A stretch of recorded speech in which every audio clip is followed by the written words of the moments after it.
think we might be ready to go now. Yeah, there we go. That's what I'm talking about. Hello, everyone. Chicago, can you hear me? Hello, Chicago. Oh, God. Yeah, sounds coming back from them. We shall see. Hi, everyone. Hello.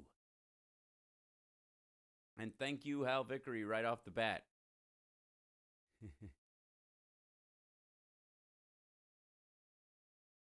Let's see.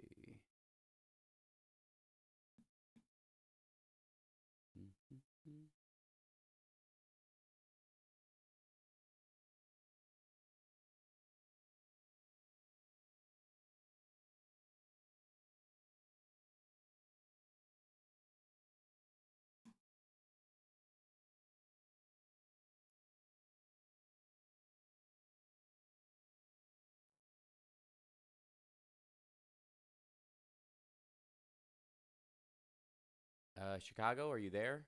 Hello? Says I'm connected. I don't hear you, though. Hello? Chicago? Are you there? I hope everything is fine, Chicago-wise. We will begin the show as per normal. Some point. Says I'm connected, though. Purely, wonderfully, fantastically.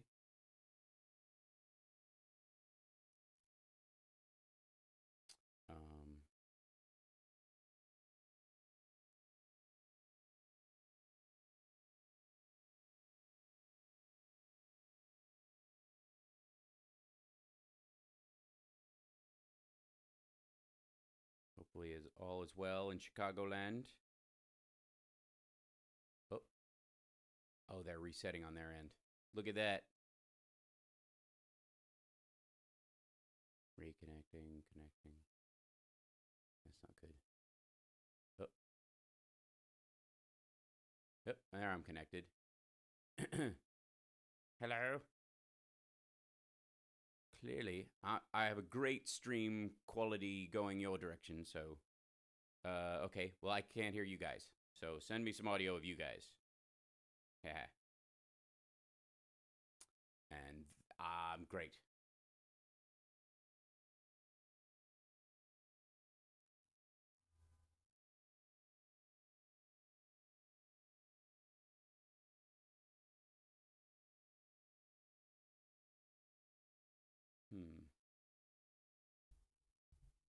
Yeah, I'm getting no signal from Chicago yet. Just so you know. Although I am wonderfully connected. So I bet it's just a patch issue. I'm going to go with that. That's my theory. Hello, Carl. Welcome back to the show, by the way. We should be starting any second now, in theory. Yeah. Just not getting audio my way, for whatever reason.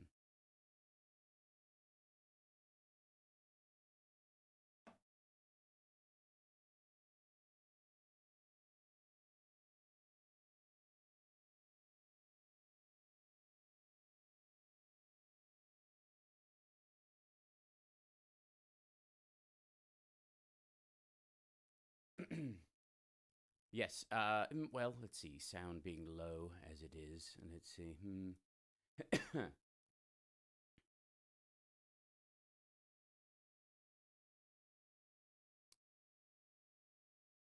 Hopefully. Hello.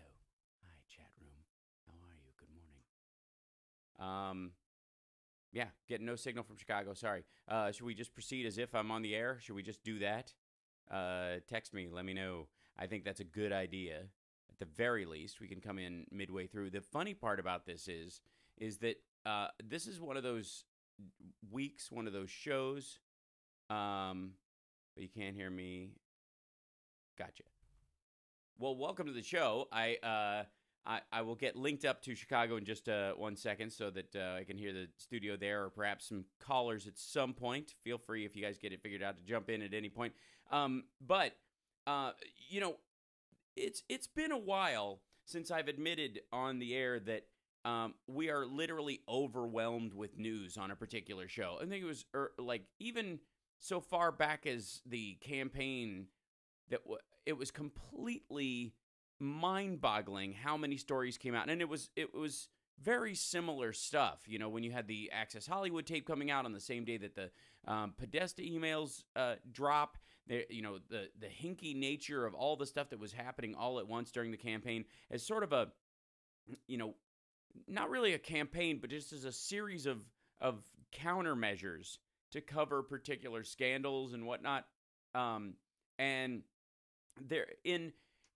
if you look at this presidency in general, obviously it has been sort of nonstop emotional chaos in terms of what the president has been up to and his reactions to things, and our back and forth with North Korea that is now turned into a bizarre just acquiescence to the desires of the North Koreans, to the North Korean leaders specifically. I don't even know that you can speak in the plural about the North Korean dictatorship, because it's not like anyone else in that process has a say.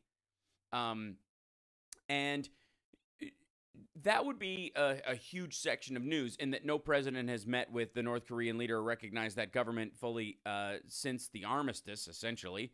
And now, all of a sudden, our president can't wait to meet wherever on their terms just to get this done. Oh, yeah, how come we can't just, you know, let's just talk to him right now. Well, the South Korean leaders' representatives were in the White House talking amongst themselves, trying to work out the mechanics of whether it was possible or even advisable. The president walks in, says, "Tell them I'll do it. Just tell them I'll do it." And then sends them out into the driveway to give a statement on it, because he doesn't want the South Koreans giving a statement from an official room at the White House.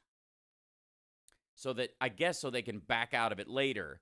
That in and of itself is a bizarre failure in terms of just geopolitical strategy, because there is no real, I mean, there's seven different reasons why this is a serious problem. One is the North Koreans could simply be baiting him into not making an agreement so that he can say there's no agreement to be made, and therefore give them an excuse to ratchet up their nuclear posture, since essentially the fact that they have a nuclear posture is the only thing that got them to the table. Essentially, the overall message of the entire North Korean debacle that's going on is it's better to have, and this goes back 3.5 presidents, if you look at it that way, but is the idea that, and this is true of almost every, you know, monstrous dictatorship on earth, the more weapons you have, the harder it is for us to tell you what to do. And essentially, if you have nukes, that's the only way to be safe from the United States or Israel, or in the case of Pakistan, India. And it becomes a necessary evil for these regimes to start a nuclear program. Once they get past the tipping point, there's no stopping it, except for the fact that it is expensive, hard to maintain, and difficult to actually create. And in the case of North Korea, it is entirely possible, after that earthquake-like failure they had at their other launch site, where they've been launching missiles, but the missiles themselves don't necessarily have payloads in them, that they may have discovered that their nuclear ambitions are too difficult to put together and to maintain, and therefore it's better to pretend you have them. It's arguably the chemical weapons sort of gamble that Saddam Hussein did, which is, if we think you have weapons of mass destruction, it's harder for us to go in.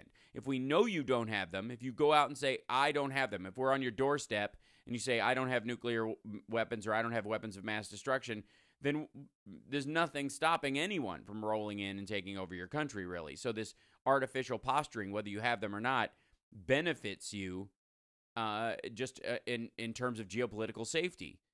The North Koreans are absolutely capitalizing on that fact. So it is not, by any measure, a reasonable assumption that they actually have them or that they actually work. And there's no way of knowing until this is all done. Now, so the president has agreed to talk to them and hasn't made any, hasn't said, they said a time and a place will be determined. We'll figure out where later. It is sort of amazing to me that that they want to be this slapdash with it. If you're thinking in terms of like the normalcy of just political life, but in terms of the Trump administration and Trump himself, a man who is so incredibly easy to bait into whatever you want, him to say, or you can literally lead his reaction. Ask Dianne Feinstein. Ask the NRA how comfortable they are with Donald Trump meeting North Korea on their terms. That in and of itself is stunning. So that story alone would be a monster of a story for any presidency. Then, on top of that, we have the true Trump level, I guess it's technically 2 lanes of traffic going in the same direction. The Stormy Daniels story and the Sam Nunberg explosion this week, which Nunberg turned out to be some of the funniest television I have ever seen in my life. I envy people who can be that funny. Granted, it wasn't on purpose, but beggars can't be choosers. And as a comedian, it makes me sad that I might not ever be that funny. That he literally put his foot in it so hard and so often that, it's just his, and some of you who follow me on Twitter may have seen this, but I posted a video of him online where I'm just watching the news and laughing my ass off because he literally said, I'm not going to jail. As if he had a choice, as if it was up to him, as if he has and then, of course, in the same breath saying, I would go to jail to protect Roger Stone because he's my mentor. By the way, and Roger Stone has talked about Nunberg before in terms like, yeah, I met him for like 10 minutes, and he was immediately, I first met him, took him about 10 minutes, he started telling people I was his mentor. Like, he's been saying that ever since. He has a sycophantic attachment to Roger Stone that is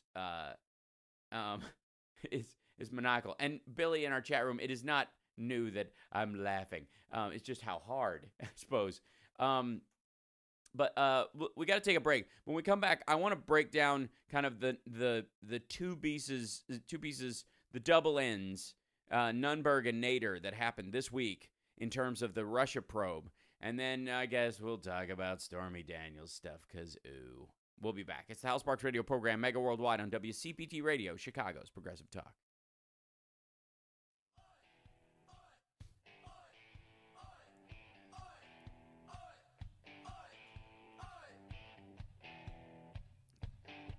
All right, now I'm hearing audio from Chicago. That's a good sign.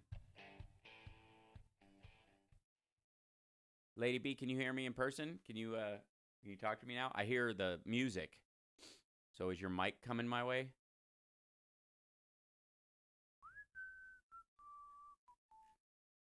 I'm just glad I know it's not me. Okay, so.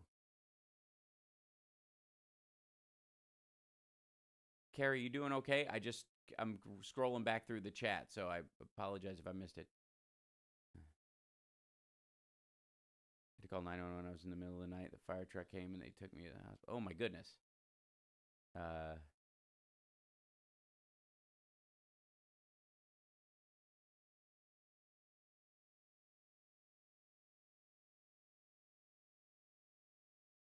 Sounds like an anxiety attack to me, having had one when I was post Queer as Folk season 2.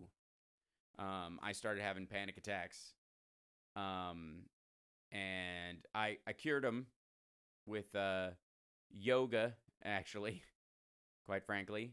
But if you have one, there's a chance you might have another one, but you can at least kind of have a strategy in your head for when it happens. Anxiety attacks are, I don't care what anybody says. I was told by everybody that if you have one, you're going to have them forever, and that's that. And just people have anxiety attacks, and you're just stuck with them. I'm like, not me. So I actually set myself up with a plan that if the feeling came back, I would have a strategy for how I would deal with it, using breathing exercises, anything that makes your body settle into relaxing at all. Yoga, deep breaths, and food are very important, and especially foods with a decent amount of fat in them, like avocado or something like that. So you can control anxiety. You just have to have a strategy for when it's going to come, and then eventually your body stops reacting. So, is it too quiet? I'll try and raise the volume. Beg your pardon. Hold on. See if does that do it? Is that a little better? I think. Hopefully. Come on, man.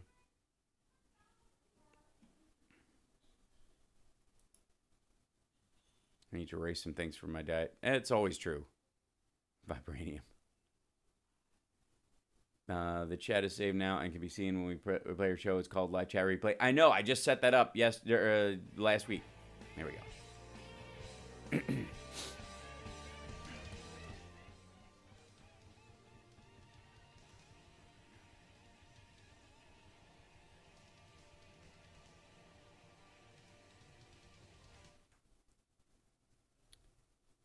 Well, I guess that's us back. So Sam Nunberg, for those of you that have just sort of caught up on who he is a guy who worked with Roger Stone in the early days of the Trump.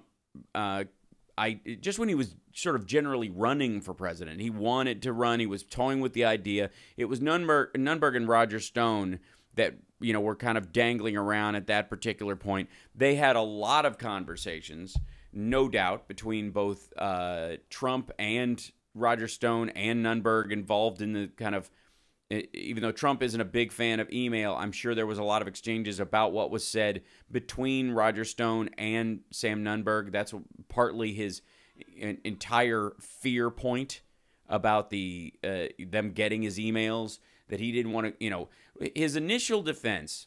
So Sam Nunberg bursts onto the scene this week with his call into Katie Tur. After last Sunday night, Mueller drops a subpoena. And by the way, Nunberg was not the only person to get this. Nunberg got one. Almost everyone on that list got a version of this list with themselves excluded and everyone else there, right? So Roger Stone got the exact same list, but with his name taken off and Nunberg's name on it, right? And most of the stuff they are asking for at this point, most of it, not all of it, but most of it is Mueller already has it. It is safe to assume that Mueller already has copies of most of this stuff, because once you have one angle of an email exchange between somebody else, you have everybody else's as well. And if you don't have it already, you have access to it. And if you don't have access to it, you've convened a grand jury and you've been able to indict 1 or 2 or 3 people who were involved in that email corner of the internet. Once you've got 2 indictments, by the time you get the 3rd, you've got all the emails. And so now when you're asking people to bring stuff in, you're really asking what they're not going to bring in. You're really asking what they're going to say is what they're going to redact themselves, what they're going to remove, right? And so, that's the important thing is that, I don't know when Nunberg maybe woke up to this idea, probably while he was on Ari Melber's show, where they basically did an intervention with him. And in the process, though, he was told, look, you gotta go. You gotta, if you're given a subpoena from a grand jury and you are compelled to testify, you're gonna go there or you're gonna go to jail. And so the reality is that Nunberg at no point during his first, I guess, 2 interviews, he was pushing back very hard. He was saying, I'm not going to do this. I'm going to protect Roger Stone, which basically by saying that was him telling the world, there is stuff in the emails that go back and forth between me and Roger Stone and perhaps others that would decimate their careers. I mean, he even said at one point that they talk crap about a bunch of people. Basically, that they have a Colin Powell problem. That Colin Powell, when Colin Powell's emails came out, and he was, and by the way, a Peter Strzok problem in that regard too. Because as much as Fox News wants to make you think that the FBI agent that was expelled from the Mueller case, Peter Strzok, is somehow, and by the way, if you notice with the Stormy Daniels story, that has completely gone away. But Peter Strzok is been told, it has been sort of described as this big anti-Trump figure when all of his texts actually show that he hated Bernie and Hillary and Jill Stein, and he and his girlfriend were mocking all of them, right? Consistently. So the reality is Nunberg, by just saying I don't want to have to comb through all of my emails, is basically saying there's a lot in there that we need to hide, either for political reasons or for legal reasons, probably both. And so he's like, if I have to go through all my emails for 50 to 100 to 80 hours, I'm not going to do it. And eventually, when you're in this situation, by the way, you will hand over all of that stuff, unredacted, unprotected, everything. So there's a reality here where, what Nunberg was talking about, because he is a protege of Roger Stone, both of them are great at like sort of counter messaging, not really actually creating a message or an idea or a principle themselves, but just counteracting a message that actually occurs, and sort of fighting back. They're almost, they're better as crisis managers than actually the purveyors of an ideology that they actually see launched. And so there's a reality to, Nunberg, that he went on TV as to literally disseminate, to break down the conversation, so that it made it seem crazy, to kind of distract from some of the greater stuff that was going on. I do think, though, and I tweeted as much this week, that if because people were saying that Roger Stone instructed him to actually do this, that Roger Stone, told Nunberg to go on television and pretend to have a meltdown because this will ultimately help them, whatever. And my feeling is if that's their play, if that's what they have to work with, they're in big trouble. That if that's your fallback, if that's the thing that's keeping you afloat, you're up a certain creek without a paddle. So the Nunberg meltdown was, is another one of those sort of moments where I guess where the Trump administration can kind of play coffee boy stuff like they did with Papadopoulos. Unimportant guy, sideline. I know Roger Stone, and you, sir, know Roger Stone kind of idea. Nunberg himself, is kind of coming out, played down his own importance in the entire thing, and then dropped a bunch of bombs that would largely, if the news chased them without vetting them, would be something that the Trump administration could push back on very easily. So his whole idea that they probably have something on Jared, it has to do with his businesses. They probably have something on Trump that has to do with money or his businesses. These were the bombshells that he dropped when he was kind of, getting a little looser around. I think he was on Aaron Burnett's show by the time the accusations of him being sauced were there, and constantly drinking out of his cup. Although, again, it's kind of like the Mel Gibson defense or whatever. The drinking or doing drugs in that circumstance won't make you make up stories coherently on national television that aren't true. The man wasn't slurring his speech. He didn't appear dizzy at any point. He was articulate. He just seemed stupid. And most of his pushes where he was saying, I'm not going to jail, were followed immediately by facial indications that let you know that he didn't necessarily believe what he was saying in that moment the minute the words had left his mouth. So this idea that somehow he was drunk or a mixture of his meds made him sort of a victim of the evil press who were letting this poor man on I find to be absurd, personally.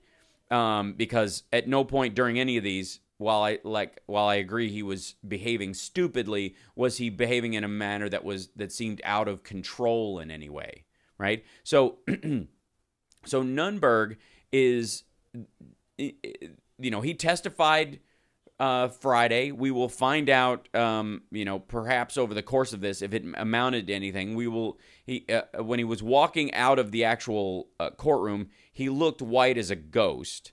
If you can see online the pictures of him leaving the court, it's amazing. Like, he looks like someone who's he looks like Ebenezer Scrooge, like midnight, around 2 a.m. So the concept that Nunberg started off with this kind of hit him hard, push back, be brash and braggadocious, take the Trump methodology, walk straight out, and tell him to take their subpoena and shove it, and threaten to tear it up on national TV, all that stuff, much like the Trump ideology that that supports this behavior, falls apart completely under scrutiny. Like, it falls apart immediately. And that's exactly what happened. All this bravado that started off the week ended in a whimper as Nunberg, tail between his legs, went and testified before the grand jury on Friday. And in many of these circumstances, and in our chat room, by the way, thank you so much, Hal Vickery, and thank you, Natalie, for just giving to the super chat. That was awesome of you. Thank you, guys. But that Cheryl in our chat room is saying he was having a drink with his depression meds. That's the excuse given in the beginning. We got to take a break. When we come back, we'll talk a little bit more about that. But I want to get to the Nader part of this story, because this is where it gets real, and this is where we get a view of what the Mueller probe is actually like in a functioning manner. We'll be back. It's the Hal Sparks Radio program, mega worldwide, on WCPT Radio, Chicago's Progressive Talk, WCPT820.com.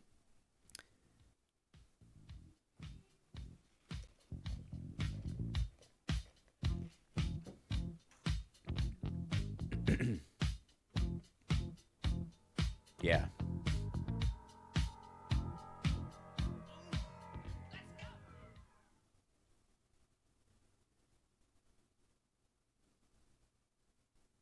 Yeah, Charles. Yeah, So hold on one second. Let me create a highlight here on our.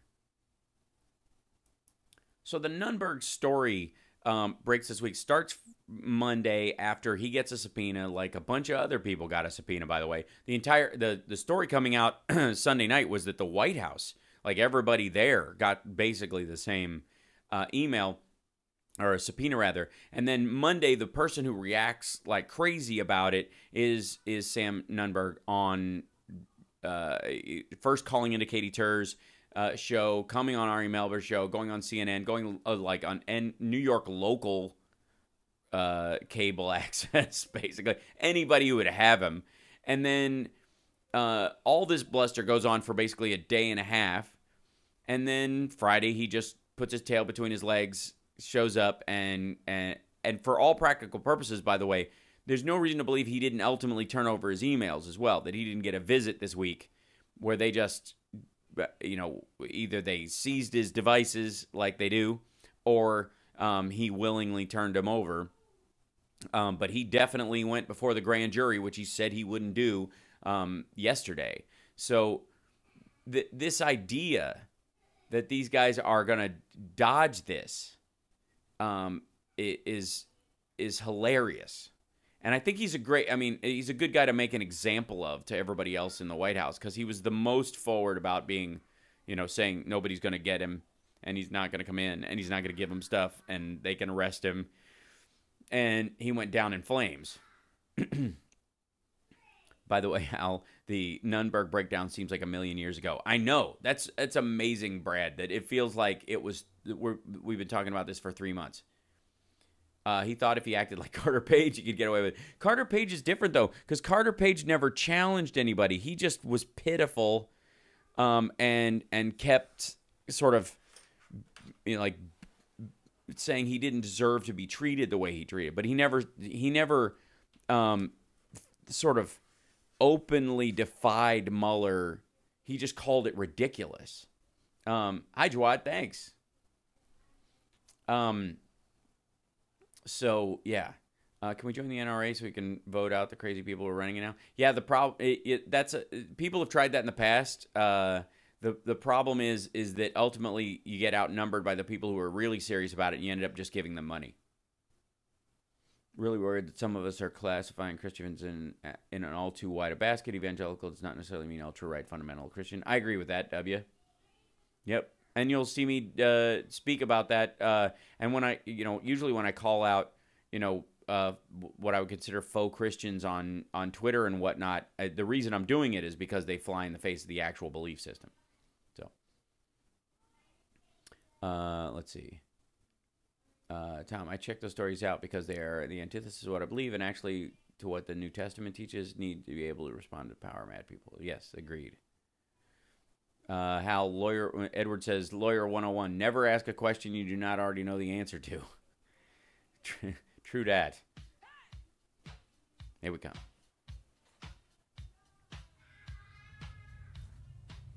Lady B, I just think your mic is off and the welcome back sound I'm not getting, but I hear music, so we're good.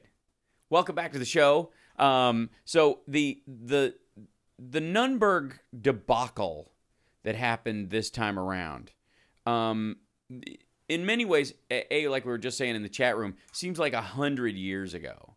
And in many ways, when these things happen now in terms of Trump, especially, even looking at the North Korea, him literally saying, okay, tell him I'll do it. Tell him yes, I'll do it. I'm going to do it. I'll meet with you. Tell little rocket man, set up the time, set up the place. I'll go. We're going to sit down, shoot the business. It'll be me and Dennis Rodman translating. He speaks Korean. We'll go to Mickey D's. And so the Nunberg story is, clearly this is a guy whose electronic exchanges, both texts and emails, will be incredibly damning to both Trump, Roger Stone, especially if it relates to Stone's contacts with WikiLeaks. And insofar as I know, Roger Stone has yet to be either indicted or pulled in. That doesn't mean that they're not working their way up to the chain. And if you were a prosecutor working your way up the chain towards someone, the way you would do it to get Roger Stone next is you would get Sam Nunberg. You would roll him up, and you would either flip him or fry him. You'd throw him in jail until, and by doing that, you would get access to all of his stuff. If you can get a guilty verdict on him, that would be the way of doing it. And, thanks, Billy, and thank you, in our chat room. Lovely.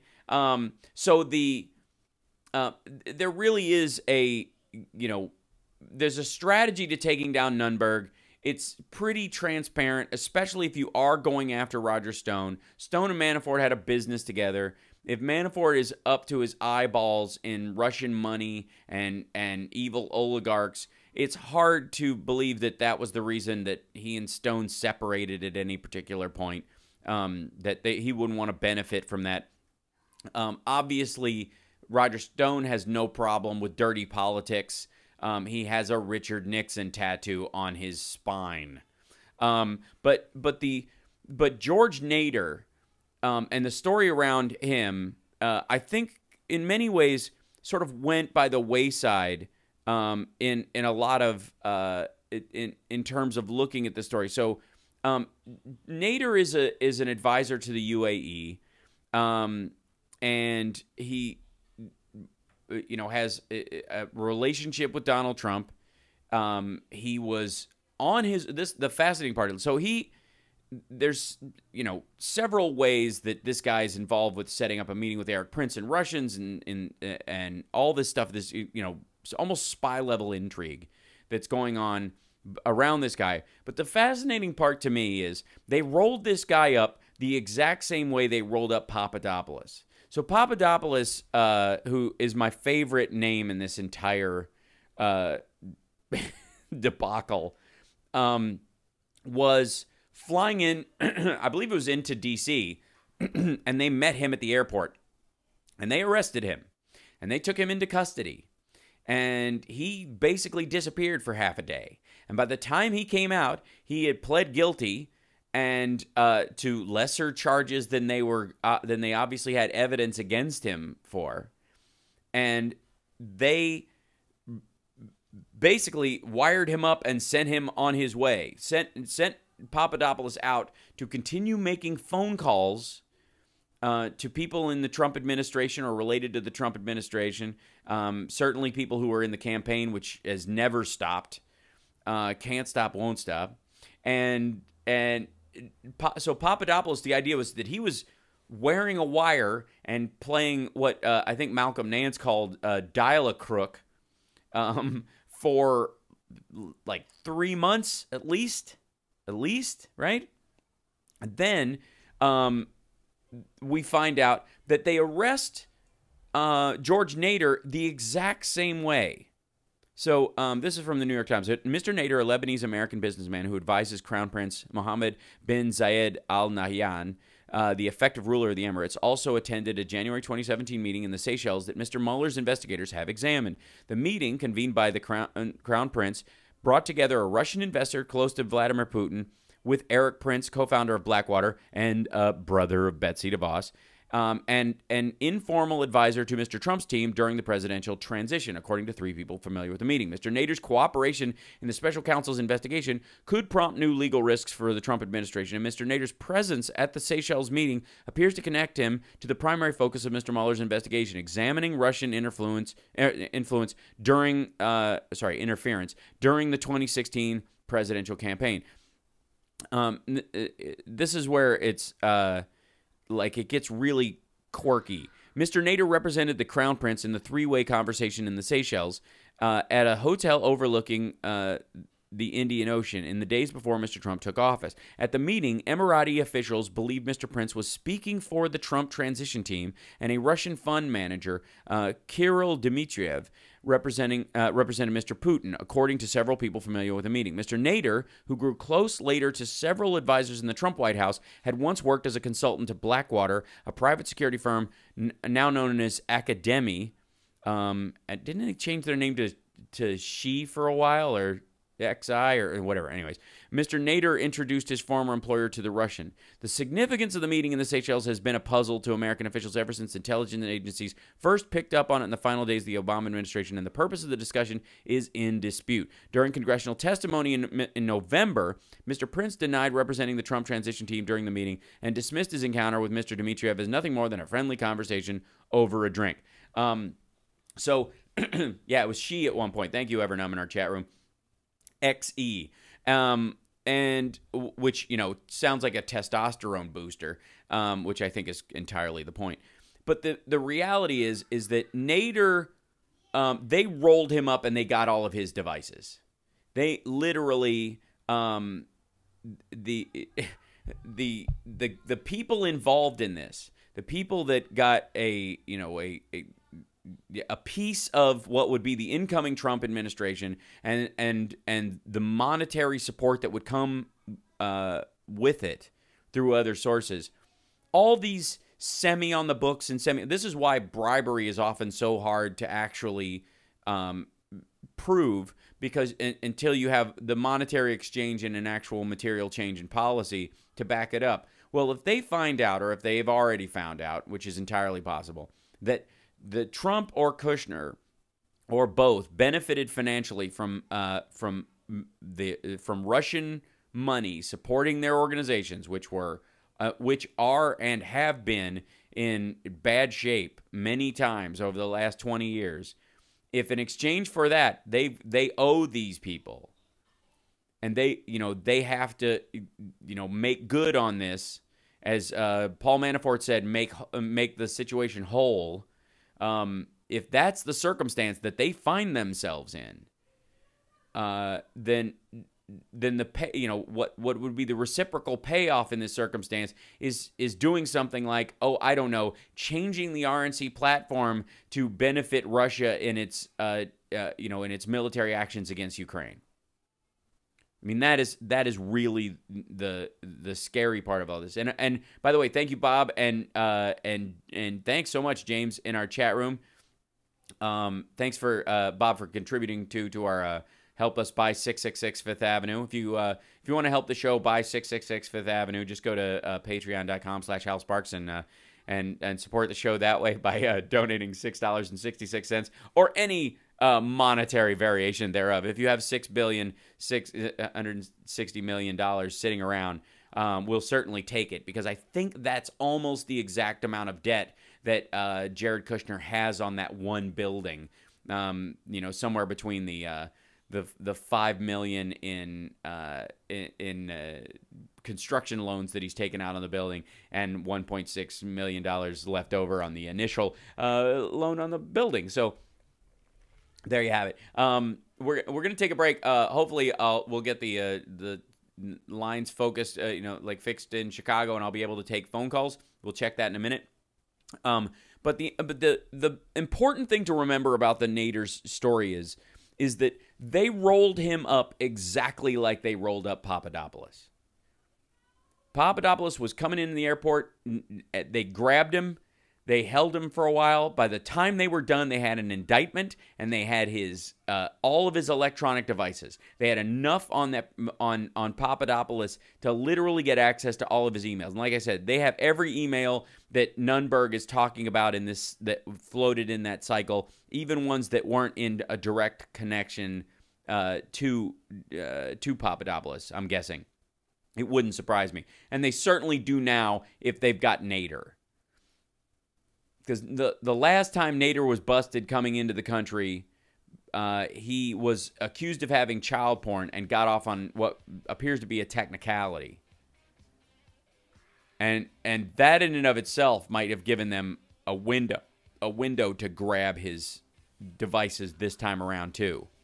As a foreign national who's been suspected of transporting child porn, it's pretty easy to get your phone and your laptop then, and your password, and your president. We'll be back. It's the HalSparks radio program, mega worldwide on WCPT Radio, Chicago's Progressive Talk.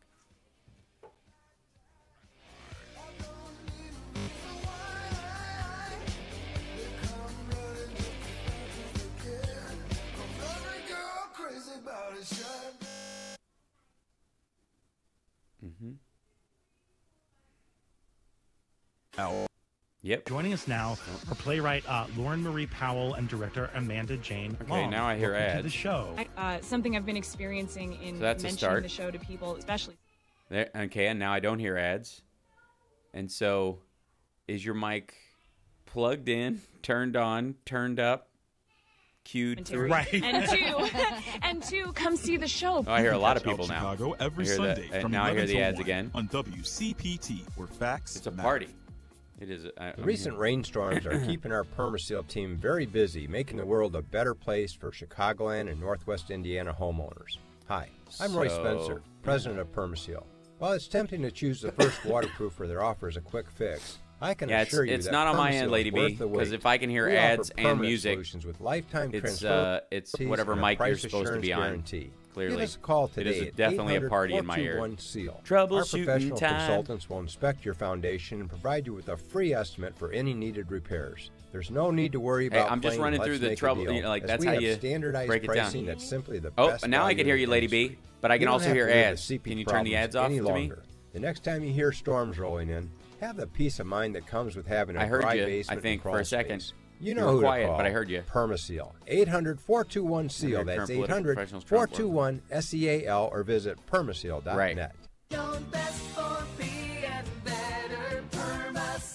Lady B, I could hear you for a split second. Airline pilots keep thousands of people safe each day. I can hear the ads. When they're in So the can you turn the cockpit, ads off they my way? must be focused. And We'll when fix you're it. Don't worry about driving, it. you should be focused too. Texting while driving on Illinois roads is illegal and deadly. Drive now, text later. You can't do both. This message brought to you by the Illinois Tollway State Police, Department of Transportation, Secretary of State, and AAA. Mm-hmm. You've seen how recent hurricanes have devastated sorry about the AM radio ads, communities, guys. I apologize. Flooding and destroying homes. Humanity, as we work with families I gotta go to check on the repair kid. and rebuild. Hold on. You can help someone desperately in need of a place to call home. We will rebuild, but only with your help. Visit Habitat.org to support Habitat's work. Whoops, hold on. All right, I'm back. Hello? We might be on, I think. Hey, welcome back. I hope so. So the important thing about this storyline is that every time we get, I guess at some point, we get sort of like a grasp of one of these stories.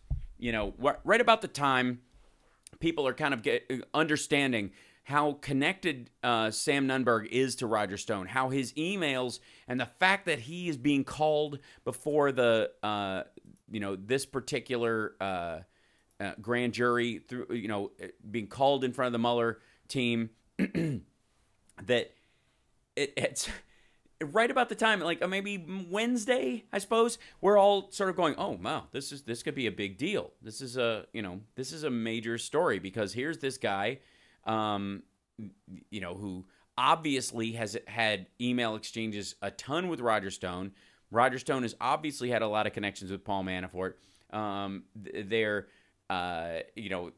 They've probably had exchanges with Donald Trump that weren't in email form, because Trump's not a big fan of email, and for good reason. And we'll get to that when we cover Stormy Daniels in the next little bit. Excuse me, but in terms of Nunberg, right about Wednesday, we're starting to get it kind of like it's settling into how serious this story is. Right, this is this becomes a. Thanks for stopping by, Jawad, in the chat room. Good to have you here. I hope video is okay in the chat room. By the way, it seems to be an issue, but it's okay. So, and EO in our chat room saying it wasn't Roger Stone or Rupert Murdoch employee. I think they're all, in terms of that, connected. But the important thing is like right about Wednesday, we're all getting after the clown show that is Sam Nunberg on Monday, and then into Tuesday, as people are kind of breaking down like just how stupid the stuff he said online was. Right about then, two things break. One is Sarah Huckabee Sanders admits that Trump has been involved with Stormy Daniels, because why would you be a party to arbitration if you weren't involved with that person? If you had nothing to do with them and your attorney didn't pay them on your behalf, then you don't win the arbitration. Your attorney was involved in an arbitration with them. And the hard part, and this drives me crazy, the hard part of this is there is no, and I honestly, I don't want to help these people do their job, but for God's sake, it is not difficult to shape messaging around stuff like this, especially when the people who have started some of this, at least allegedly in terms of Cohen, have a history of handling this stuff. That he's been Cohen has been the fixer for Donald Trump for years. It was basically he made a minor industry out of shutting up porn stars and sexual assault allegations, just literally making them go away. That was his entire business model. And so the story comes out that they had arbitration in a California court against Stormy Daniels to keep her from breaking the terms of her non-disclosure agreement, for which she was paid $130,000 to not talk about her affair with Donald Trump. Now, non-disclosure agreements, let's be real clear. There are reasons why people will do a non-disclosure agreement around a legal trial where they did nothing wrong, but the cost of going on with this, that paying someone off is cheaper than going through the court aspects of this. And I'm speaking as someone who didn't do that, as someone who actually went through a court process against someone like that, essentially, not in these terms, certainly, but just having gone through, you can pay them off and then just have them shut up, or you can fight them in court and win. And by fighting them in court and winning, you will probably spend more money than the payout. That's almost always true, right? That in most court situations. By the way, in this case with Stormy Daniels, it would have been true. It would probably in court would have cost her and Trump probably $200K each. And the payoff of $130K is saving you $70,000. Now, that only matters if you're not a billionaire. If you're a billionaire, and you know what you have to lose, and you know the person is lying, there's more impetus to have your attorney just eat them for lunch, right? And that wasn't the case. And if you'll notice, the weirdest thing about the whole Stormy Daniels affair is that there are only two people that Donald Trump won't talk smack about: Vladimir Putin and Stormy Daniels. Literally, Trump has come out and cast aspersions on every person who's accused him of sexual assault. He's called them all liars. Women who have, multiple people to corroborate their stories. People like Jessica Drake, who had another woman present when some of this happened.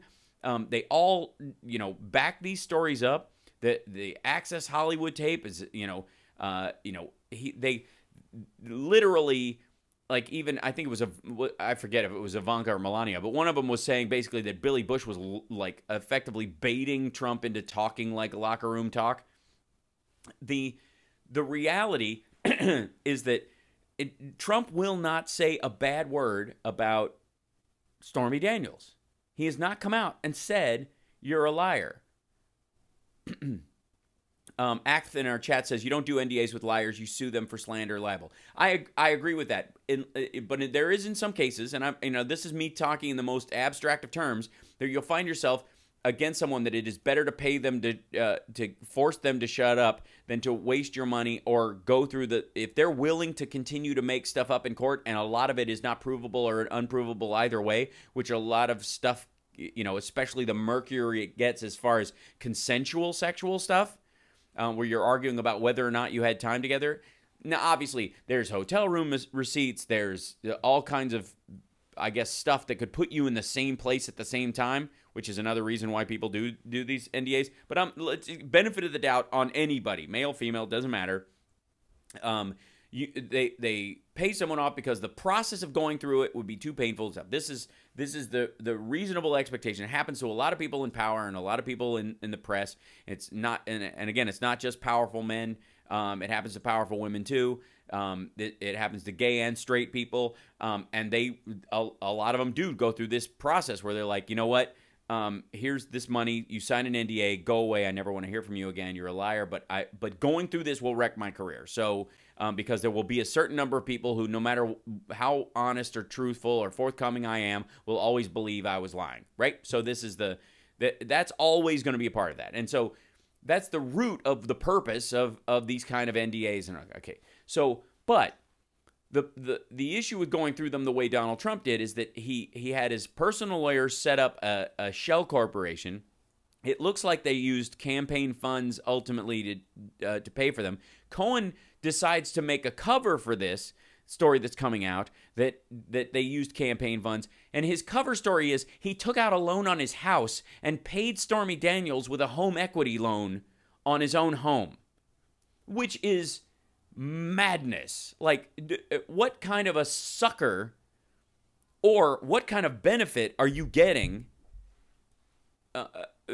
by doing something like that? If you're not informing your client that you're paying off someone, then that's legal malpractice. If you are informing them and they make you pay for it with a loan on your house that they either will or will not reimburse, and apparently he was griping that he wasn't reimbursed fast enough for this. So I believe there's some truth to this story. I believe he paid her off with funds from his own. Trump, much like he does with a lot of people, didn't pay, and eventually came back and, the guy had to take a loan out on his house to pay his bills for a while until Trump reimbursed him the $130,000. I'm pretty sure that, and they were trying to figure out a way to do it in this, sort of the sneakiest way possible. Part of the time of it might have been that Trump's just bad at paying people who work for him. But the other part of it might have been that they were really having a hard time figuring out in the midst of a campaign how to hide this money, how to hide where it went, right? So right about the time we're all grasping Nunberg's kind of the reality behind what he's actually saying, that effectively he's just kind of a mouthpiece. But then all of a sudden it's like, wait a second, if he's so worried about incriminating Roger Stone, what is actually in his emails? And why would he need 50 to 80 hours to go through all of them out of concern that something is being said, that there's something he doesn't want to give to the Robert Mueller investigation? And he even says at one point, he and Roger Stone talking smack about people in power. More than likely, it's a lot of established Republicans. It might even be Trump himself, and they might find themselves in a Bannon situation. So on just a material way to make money, that's a problem for them. Bannon has basically closed up shop and moved to Europe to work with white nationalists in Europe to as sort of a brand manager for deplorables overseas. I don't know that Roger Stone and Sam Nunberg have that as a possibility. We have to take a break. But so Sarah Huckabee Sanders literally says they won an arbitration with her weird grin on her face that she always shows when, like, this is winning. She always has that kind of like, okay, we beat y'all kind of thing that she does, not realizing that she stepped on a rake. And Trump even said she gave the story steroids. When we get back, though, that was just Wednesday. And hopefully we'll be able to take your calls after this. It's the House Sparks Radio program, Mega Worldwide, WCPT Radio, Chicago's Progressive Talk, 773-763-9278.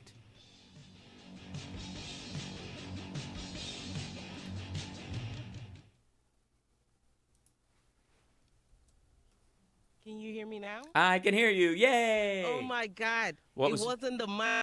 Dude, what? I had to reset the board, Uh-huh. and then I forgot to reset the back. What do you mean the back? What's the back? The back, I had you in the wrong channel. I had you on channel A instead of channel 11. The nerve of me being in channel 11. I am so sorry. That's all right. And look, I have somebody in training, and I'm training him wrong. Oh, my no. Gosh, shame on me. Well, no, you actually just you had a master class in problem solving. Oh, my God. And his name is Eli. Hi, Eli. Hey. How are you? Doing? I'm all right. Good. Good to have you. Welcome. And you'll see sometimes, and it's not Lady B. The board is basically spaghetti back there. It's not on her. One of these days, I'm going to come in there with an Allen wrench and my own like cable splitter, and we'll just go to work on that thing and make it perma routed so nobody ever has to throw a switch again. But that's just my own personal dream. So, well, welcome, Eli. The chat room is saying hi, Eli, and they're screaming hi, Lady B, as well. Blacklight Blues is saying, Lady B saves the day. Thank you. Yeah. So, so we're all good. Yay. So we have 4 callers. Oh, great. Okay. Well, I'll do the beginning of the first segment because I want to get into some of this stuff, and then we'll start grabbing callers. I'll do cool. halfway through the first segment. Yeah. Okay, cool. Cool.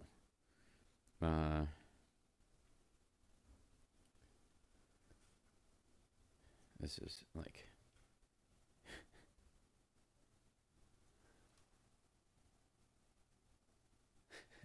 all the reporters look so tired. Like if you look at MSNBC, like, and I've definitely had this experience myself where the news just keeps coming, and you're like, this is just crazy. Let's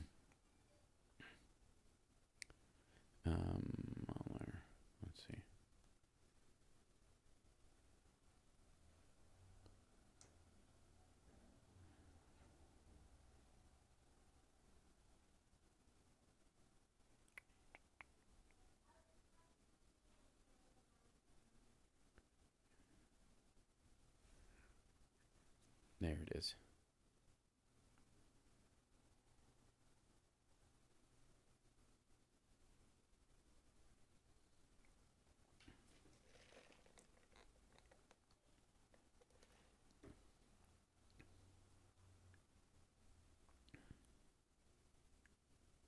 Yeah, this is...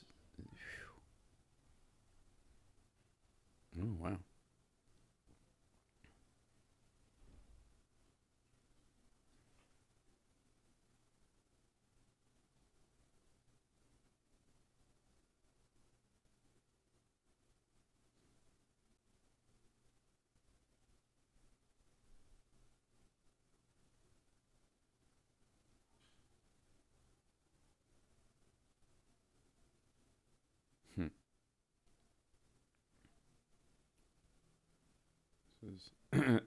The biggest problem that I have with a lot of these news stories is that I end up with so many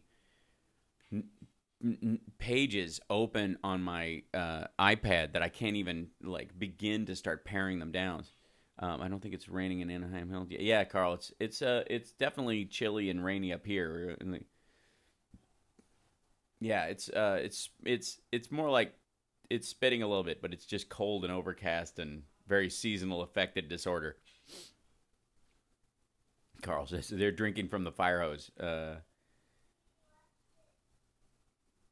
news makes me appreciate John Oliver and the Bugle much more these. Yeah. When are you coming to Chicago again? May 26th. I think is the actual show. Will be there. Yeah, just to clarify. Yeah, May 26th. I'll be doing the show from Chicago at a location to be named soon. We'll be having a Hal Sparks radio program mega worldwide gathering meetup. In theory, there will be pizza. How you're channeling John Cougar Mellencamp? I am? How am I channeling? 10 seconds. Okay, great. It's so nice to hear you say that.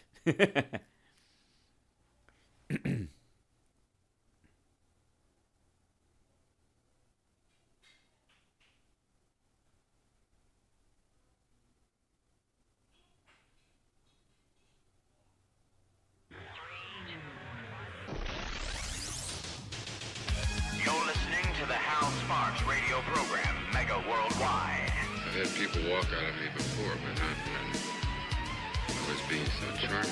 Video streaming at halsparks.com. I don't care for you or for the putrid sludge you're troweling out. Puss-faced little pimp stick. True progressive talk. Might be a good time for you guys to give up. So May 26th in Chicago at a location to be named soon.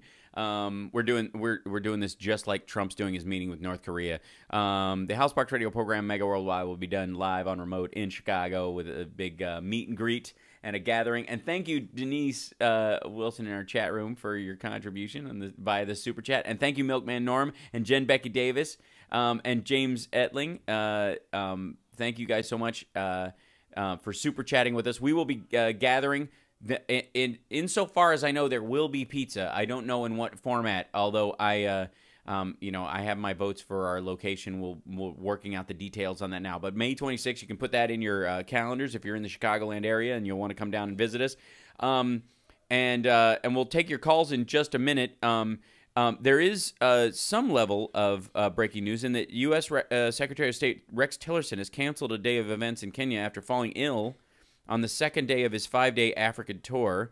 Tillerson, who arrived in Nairobi on Friday, began to feel unwell after a long couple of days working on major issues back home, such as North Korea. Steve Goldstein, the Undersecretary of State, told reporters on Saturday he's believed to have been blindsided during his trip by President Trump's decision to accept an offer to meet with North Korea.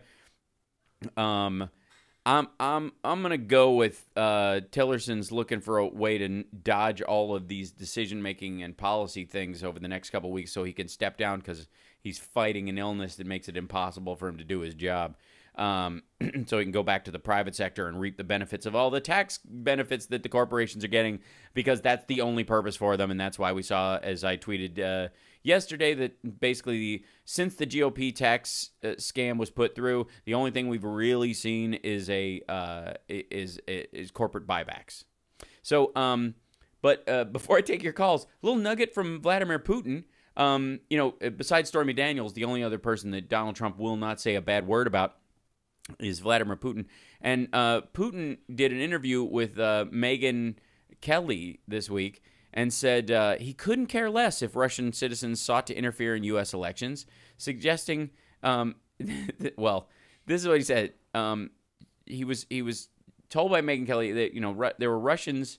We know they were they were involved in meddling in the election. He goes, so what if they were Russians? Putin said of the recent indictment against 13 Russian citizens accused of conspiring. Speaking to NBC in an interview aired Saturday, he said, there are 146 million Russians. So what? They do not represent the interests of the Russian state. Why have you decided the Russian authorities, myself included, gave anybody permission to do this? He said, well, because nobody gets to do anything in Russia without permission from the Russian authorities. You've nationalized basically the oil, and you have complete control over the state media. Maybe that's why. Maybe you control the internet. So therefore, anybody who's using the internet has your either tacit or explicit approval. But he goes, this is the best part of it. Again, let's remember, this is a man that Trump, thinks the sun shines out of his backside. He can do no wrong. He said, maybe they're not even Russians, but Ukrainians, Tatars, or Jews with Russian citizenship, which should also be checked. Maybe they have dual citizenship or a green card. Maybe the U.S. paid for them for this. Those Ukrainians and Tatars and Jews. The Jews, the U.S. is always paying those Jews, right? Holy smokes. Really? Really, dude? Really? This is your defense. I don't know what's going on in the country where I have complete control over the entire the internet and these things or whatever, but maybe it's just a couple. Maybe you know what it is. Probably immigrants. Maybe I need to build that wall against Ukraine to keep the Jews out. All these Jews who are sneaking into Russia and taking money, you know what I'm saying, from American somebodies to mess with the American election outside. Maybe that's what's up. It's up to you to check. I don't know. I'm just saying. This is the right. And if you have any questions, I'll just spray some sort of something in your face when you try to do this. Okay, so so this week was I'm going to take your calls in just a second. The this week got kicked off because of this subpoena that we got word of last Sunday night that Mueller had sent out this thing, and this is it was meant to be kind of it ended up, leaking, I guess, that it came out more than likely from whoever the attorney was that received it, called somebody and complained and freaked out. And essentially, that's what Sam Nunberg's phone call on the line with Katie Tur was some dude wandering around his kitchen, basically kvetching at his agent, arguing with his attorney or his best friend about the kind of crap he was having to deal with, like he was griping about a day at work, just wouldn't shut up. And the story that came out was on, I guess the first time I saw it was on the Daily Beast, and they said a grand jury subpoena reviewed by Axios that special counsel Robert Mueller sent to a witness indicates that many in President Trump's known inner circle and the president himself are within the scope of the Russian investigation. The list subpoenas, quote, all communications, meaning emails, text, handwritten notes, etc., that this witness sent and received regarding Carter Page, Corey Lewandowski, Donald J. Trump, Hope Hicks, Keith Schiller, Michael Cohen, Paul Manafort, Rick Gates, Roger Stone, and Steve Bannon. The subpoena calls for all communications from November 1, 2015, 5 months after the president first announced his campaign, to the present to be turned over. All of the people listed were either part of the Trump campaign or are former and current employees of the Trump White House. The subpoenas come as those within Trump's inner circle have been suspected of being within Mueller's sights, and as Manafort and Gates have already been indicted by the special counsel, with Gates recently pleading guilty. Now, there are 3 points on this where they clearly already have Rick Gates's emails. They have everything. Once his guilty plea for a lesser charge was predicated on him turning over everything he has, which means that if there are any interactions between any of these other people and Rick Gates, they have all of them. If they have in any of their correspondence with Rick Gates the idea that any of these people knew that they were engaged in something illicit, illegal, or perpetuating something illegal, or aiding and abetting in a crime, either knowing or unknowingly, because ignorance, of the law is not innocence, they have their emails too. So if he got Carter Page's and Carter Page said yes to the wrong Russian at some point, they have all of Carter Page's stuff because they'll get a warrant based on what, they're following this, right? So, and if they have Carter Page's and Carter Page was talking to anybody else, largely George Papadopoulos, and Papadopoulos was talking to both Sessions and Trump. Sessions has recused himself during this process, so he's kept himself sort of clean of some of this. But they have it. If they have Rick Gates, they have all of Manafort's stuff, all of it, because they certainly found stuff that they were able to indict Rick Gates on, that they were able to also indict Manafort on, which means because he's involved in a crime, they got a warrant for all of his emails. So anybody who's coming in, Donald Trump, Hope Hicks, Corey Lewandowski, anybody who is involved in this, Jared Kushner, there's a reason to believe that now that they have Manafort's stuff, they have your stuff as well. The minute you walk in there, the questions they're going to ask you, they already know the answer to. And it's getting increasingly bad. Like this, and there's reason to believe that Nunberg may be a new source as far as Roger Stone stuff because he's so specific to Roger Stone, but that they have 90%. That each of these people has 90% of everybody else's stuff. And it's that when they get everything, they get the extra 10%. And in that 10%, they get someone else. And the fact that they rolled up Nader in exactly the same way that they rolled up George Papadopoulos is incredible. And then the irony is that this might all be the Russian interference scandal, and the fact that the Trump administration has been complicit in allowing them to continue to interfere in our elections going forward into 2018, that they are literally engaged currently in collusion with Russian interests in the United States, may be immaterial, because this president may ultimately be brought down by the fact that his fixer is too stupid to properly hide a cash exchange with a porn star that the president had an affair with, and that the president was dumb enough to either send her illicit snapshots of himself or ones of them together that she took. There's got to be a reason beyond, regular Access Hollywood tape level stuff that he won't speak ill of Stormy Daniels. Yeah, they have to. So we come back, your calls, 773-763-9278, 773-763-9278. We'll be back right after this. It's the Hal Sparks radio program, Mega Worldwide.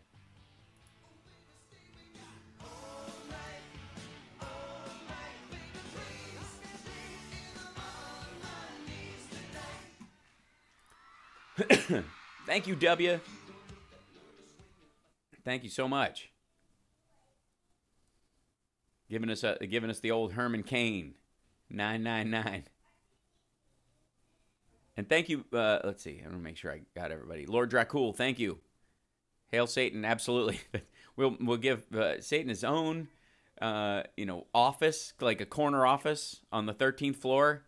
He wouldn't be on the 13th floor because that's the same number as Jesus and the apostles.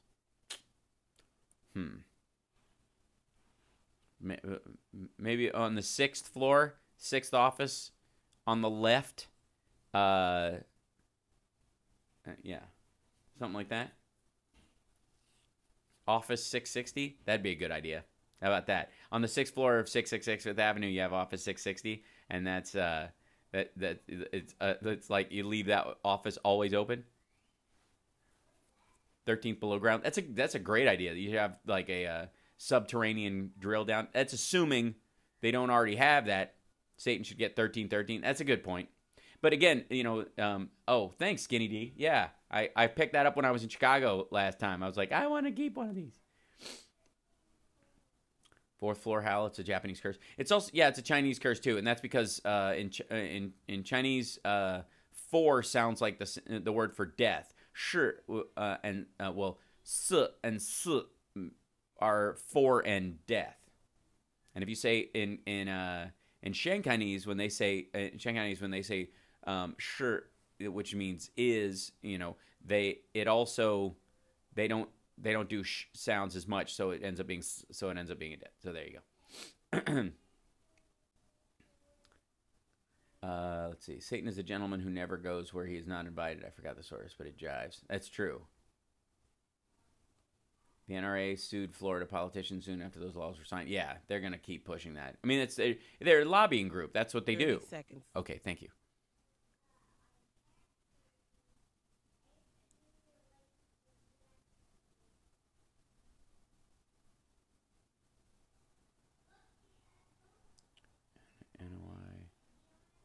Catching up to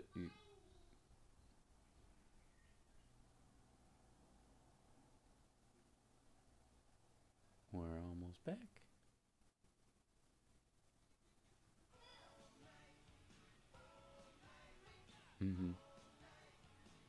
Now let's get back with Hal Sparks' radio program, Mega Worldwide.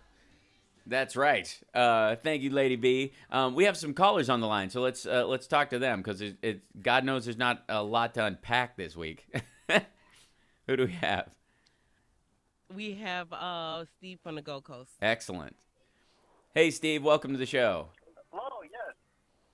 Thank you. Thank you for taking my call. And you were astounded earlier that these people could be this incompetent. I mean, keep in mind that this was not an administration that thought that they were going to win, and even election night they didn't think they were going to win.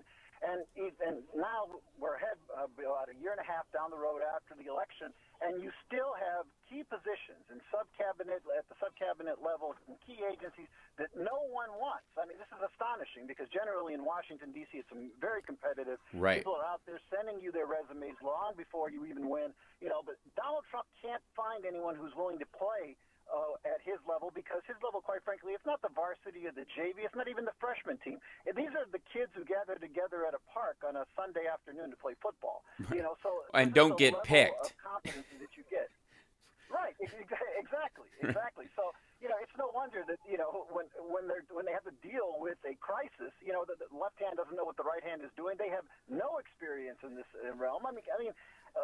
But I will say that with Cohen, they do have experience with, it's allegedly he's been Trump's fixer for quite some time. You would think they would have kind of a shorthand about this at this point, that they would know how to manage these guys. Now, granted, they have managed them on a scale that has entirely nothing, has everything to do with a just a television personalities kind of a life, that honestly. He's skated by them, but not on the level of a politician where, supposedly your morals are supposed to matter. And in the case of Donald Trump, the fact that the evangelicals are lining up to give him a pass on this should make it even easier. You're watching these people screw up a free lunch because at no point Even a Bill Gates or Warren Buffett doesn't have a Washington press corps equivalent in terms of following their day-to-day dealings. Right. So when Donald Trump became the president, this was a whole new level of scrutiny, one which they weren't quite frankly, were not prepared for.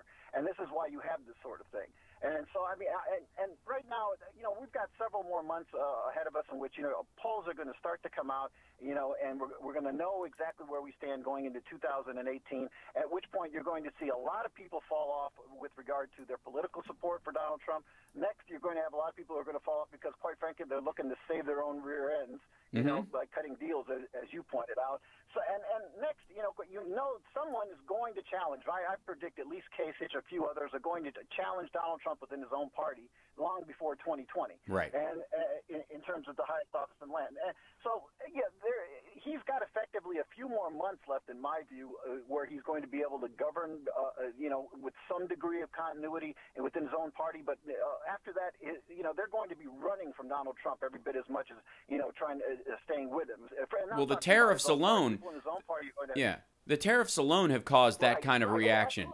Yeah, but like a lot of economic policies, it takes a while for their impact to be seen because it's got to funnel through the process of contracts being changed, money changing hands. The lowering of purchases doesn't happen immediately. As a matter of fact, you usually will see some sort of a bump in sales until if you know they're not going into effect right away, and that's exactly what happened. You had a ton of steel dumping happen in the last 3 weeks.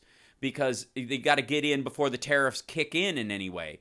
And then once you see them do that, then their negative effects start to show up, and then either the Republicans will start saying, I told you so, or just blame it on somebody else. I think you're right, Steve. I do think there's one other aspect that will happen as this election cycle goes on, and that is you will see a lot of news about how Democrats are fighting amongst each other and how the division in the Democratic Party, and you'll see a lot of sort of backstab fighting storylines that will diminish, it will be an attempt to diminish the voter turnout of Democrats coming, in the blue wave. That this idea that, the concept of purity talks, all that kind of stuff will start to come home. I would say around July, August especially. You'll start hearing it, August being the Tea Party month we always had during Obama. This will be when you'll see the most, are the Democrats fighting amongst themselves too much to govern? Are they capable of, never mind that the governing structure of the Democratic Party has always been more sound and certainly more stable than the Republican Party because our last two Republicans to judge that on were George W. Bush and Donald J. Trump. This is how the modern Republican Party runs. Appreciate the call, Steve. Always a pleasure. I think we have time for another call. So let me grab another one. Who do we have, Lady B? What happened? Are you there? Yep, I hear you. Do we have another call? Oh yes, we have Carl from Nashville. Oh, right on. Carl from Nashville. There you are. Go ahead.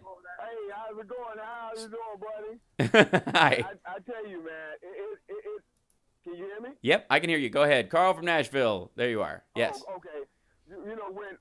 When this is all said and done, I think this thing is gonna make Watergate look like a walk in the park. Yep. But the difference is that people like Barry Goldwater and those Republicans who Nixon, look, you have to go. You just have to go. You can't stay anymore. And the difference this time, the Republican Party, with their evil asses, are complicit. They are standing behind him, and it almost makes me think, what have they been doing? Well, sure. Because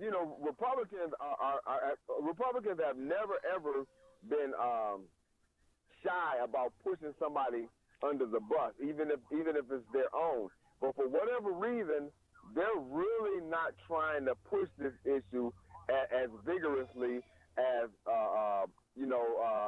Goldwater and those guys back in the 70s with Nixon. And my wife brought this up. My wife said they're all complicit. They're all Russian agents, and it seems like something that is just so far-fetched that you almost can't believe it, but then you pay attention, just like you said, the only people that Donald Trump doesn't say anything bad about is Stormy Daniels and Vladimir Putin. Right. It's maddening. The Party is very silent, and they're almost complicit in helping him trying to destroy any investigation with the Russians. And I'm almost starting to believe with my wife that they're complicit. They're Well, the Dallas Daily, I think it was the There's treason going on. I think the Dallas Daily News story that there was money funneled in, like $7 million into the RNC.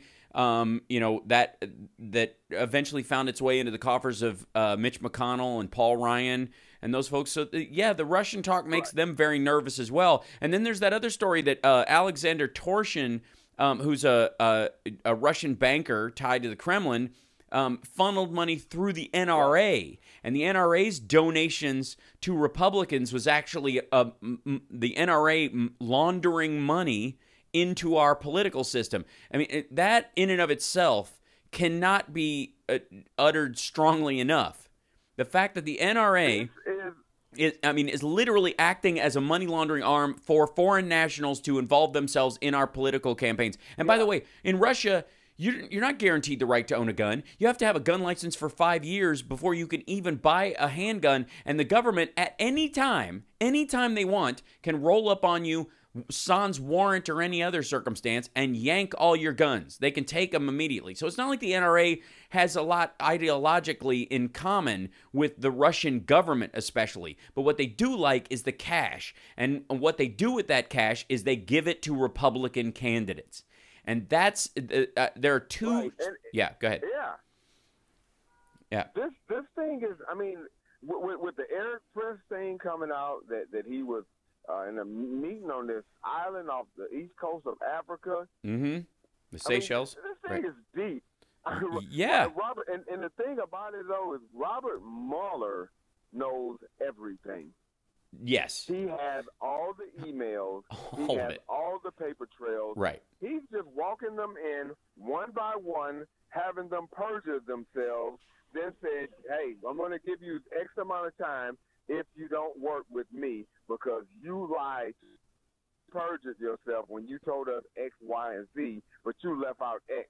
You told us that X didn't happen, but we know it did because here's the emails. And we have 3 other people who've corroborated it. Right.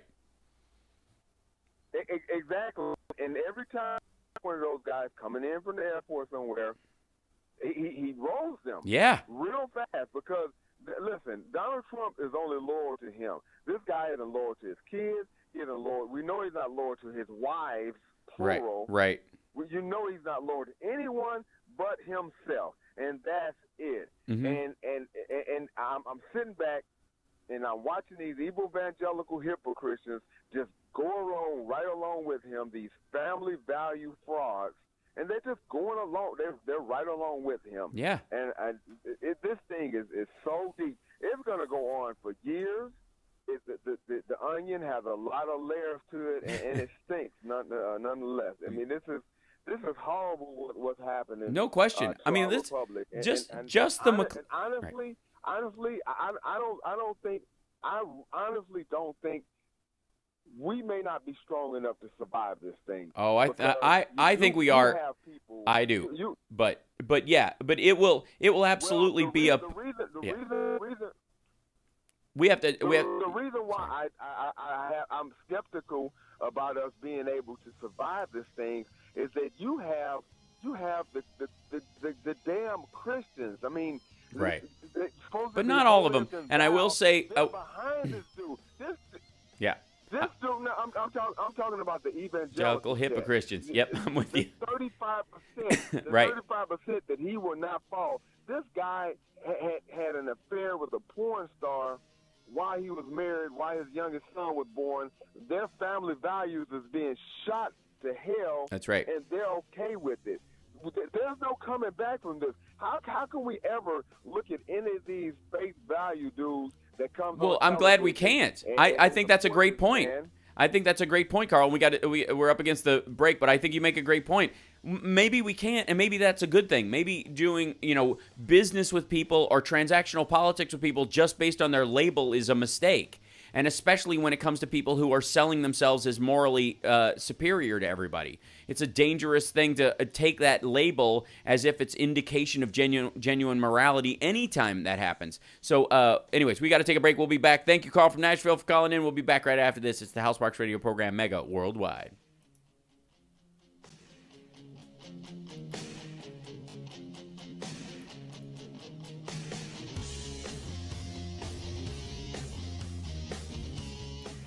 And who's in the military husband?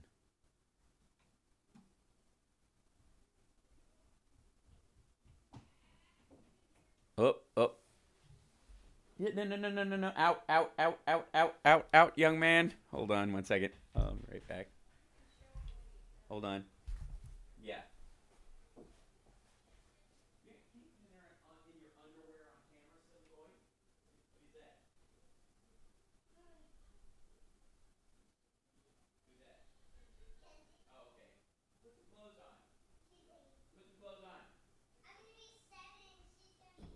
Yes, she is.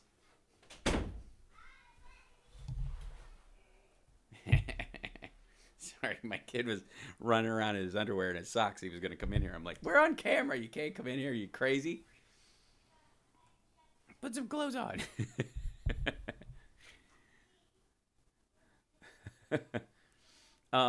And hi, Julie. I like. Did she come back? I thought she left for a minute or whatever. Julie, are you there? Thanks for. I saw that way earlier. Broom in the Sergey again, so I appreciate that. And you there? Yeah. He's not naked. He's just running in his underwear and he got a new pair of shoes.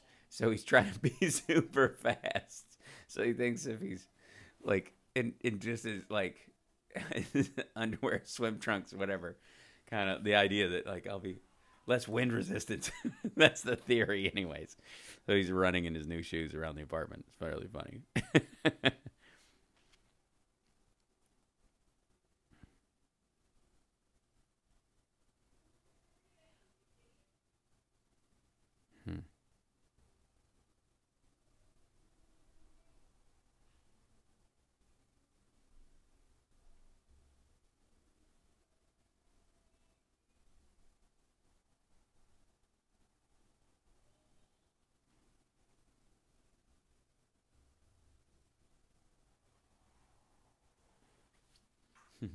Cam thinks he's Dash. He kind of is, Carl.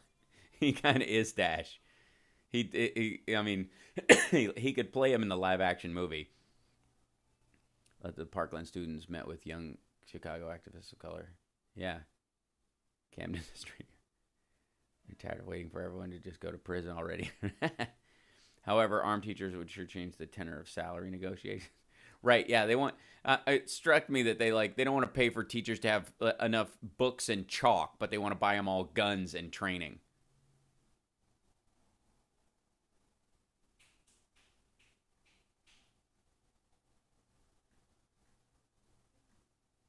Less than 30 seconds. Excellent.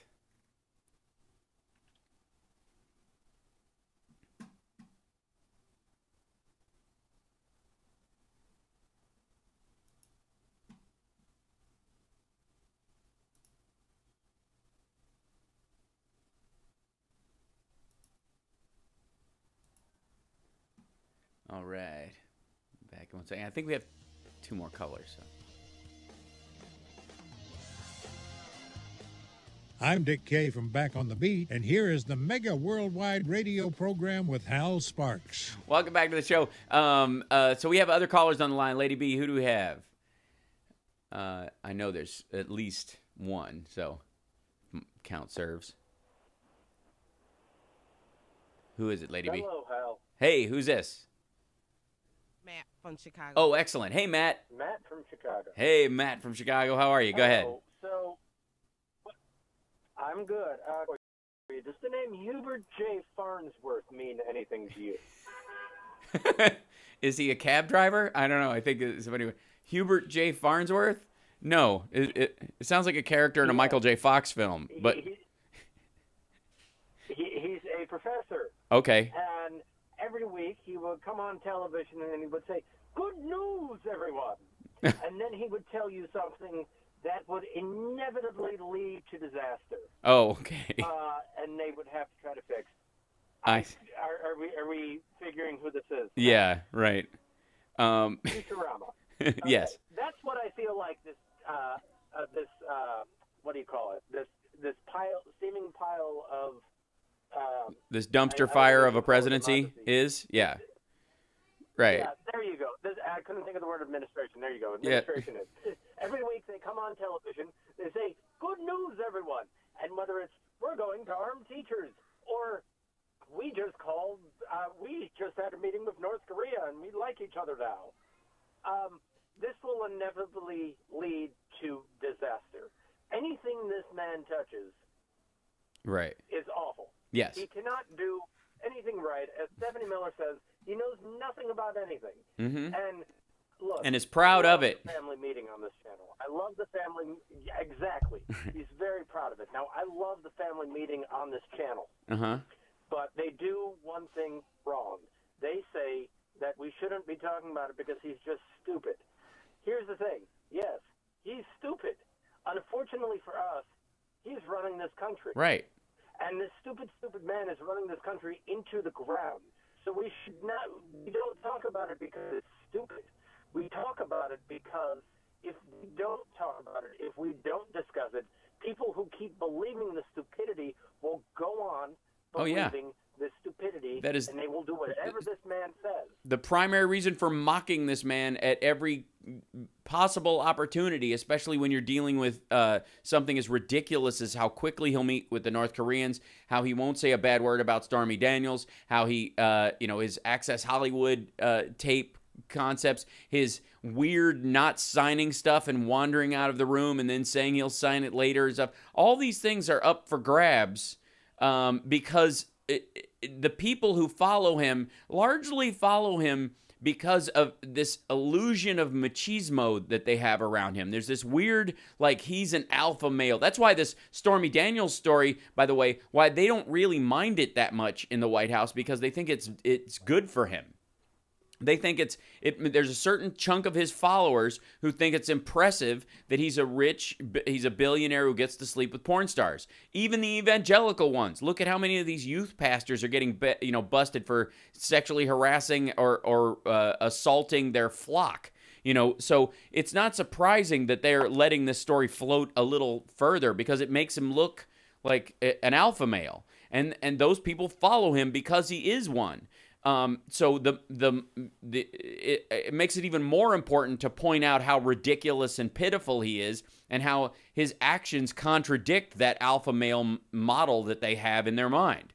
It's incredibly important to pay attention to it, and to parse his words like he's a real president. I know he doesn't talk that way. I know that he doesn't even, and he doesn't tweet that way.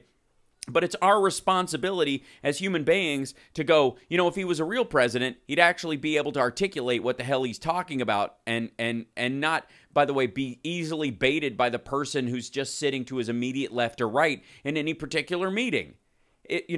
Where is the Republican concept of leadership? This idea that he's a leader. No, he isn't. He hands over parts of the government that the Republicans have wanted to do for a long time and just rubber stamp stuff because Republicans have always wanted it, and it will make him popular. And then when he sits in a meeting where there's an actual negotiation going on, he just regurgitates whatever is the last thing that was said to him.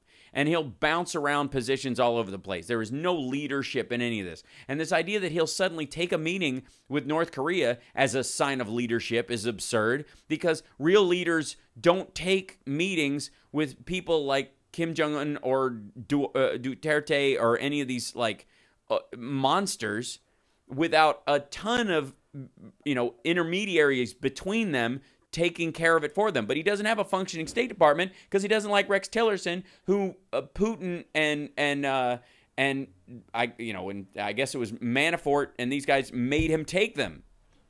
He's got all these people around him that were assigned to him by the Russians. It's like Reagan and Bush all over again. The Republican National Committee forcing Bush Sr. on Reagan when he didn't even like the guy. There's no leadership in any of this. And so you're right. It is very important to let him have it at every opportunity. And he's a grown man, and he's president. So every single chance we get. Yes, that's right. Constant mockery has value. Let me ask one last question before you let me go. Sure. Sorry, I didn't mean to interrupt. No, my question is for you. Who do you think his Zoidberg is? I don't think it's Mike Pence. I would have said it's Steve Bannon, but Steve Bannon's gone. So would his Zoidberg end up being like Jared or Ivanka in this case? Well, Jared and Ivanka, the story is that they may be on their way out. So the reality is, I think Donald Trump's main influencer, even his Rasputin, even if you will, is whomever is standing right there that gives him the most compliments, followed by a sentence of whatever they want. And world leaders have figured this out. President Xi of China, Shinzo Abe have figured this out. Certainly Vladimir Putin has known about it for a better part of a decade. The problem with Trump is there isn't just one. That's the problem. There isn't just like kind of, well, and we'll see in terms of, the next couple of months, because there's supposedly, according to Vanity Fair, there's some sort of purge coming in the next couple of weeks. And if he needs news to cover up his ridiculousness, it's a strong possibility that very well may happen. So we shall see. But anyways, appreciate the call. Let me grab one more caller before we have to take our break, Lady B, because I know I think we had 4 total. So if math serves, we still have somebody. Yes. Yeah. We got Ivan from Chicago. Excellent. Okay, cool. Hey, Ivan. Hey, brother Al. Yeah. Hey, look. As a ban the nukes Democrat, I prefer talking in any format, anywhere, anytime, instead of saber rattling. Now, I'm by no means a Trump lover, but let me say this: we should give the president credit here for and give him credit. This is a good thing. These talks. I don't disagree. Talking to the North Koreans is a bad thing. I think you should do it through the State Department, though. He should have had Rex Tillerson and his and what would be his South Korean ambassador do it. But who cares? Well, it will matter.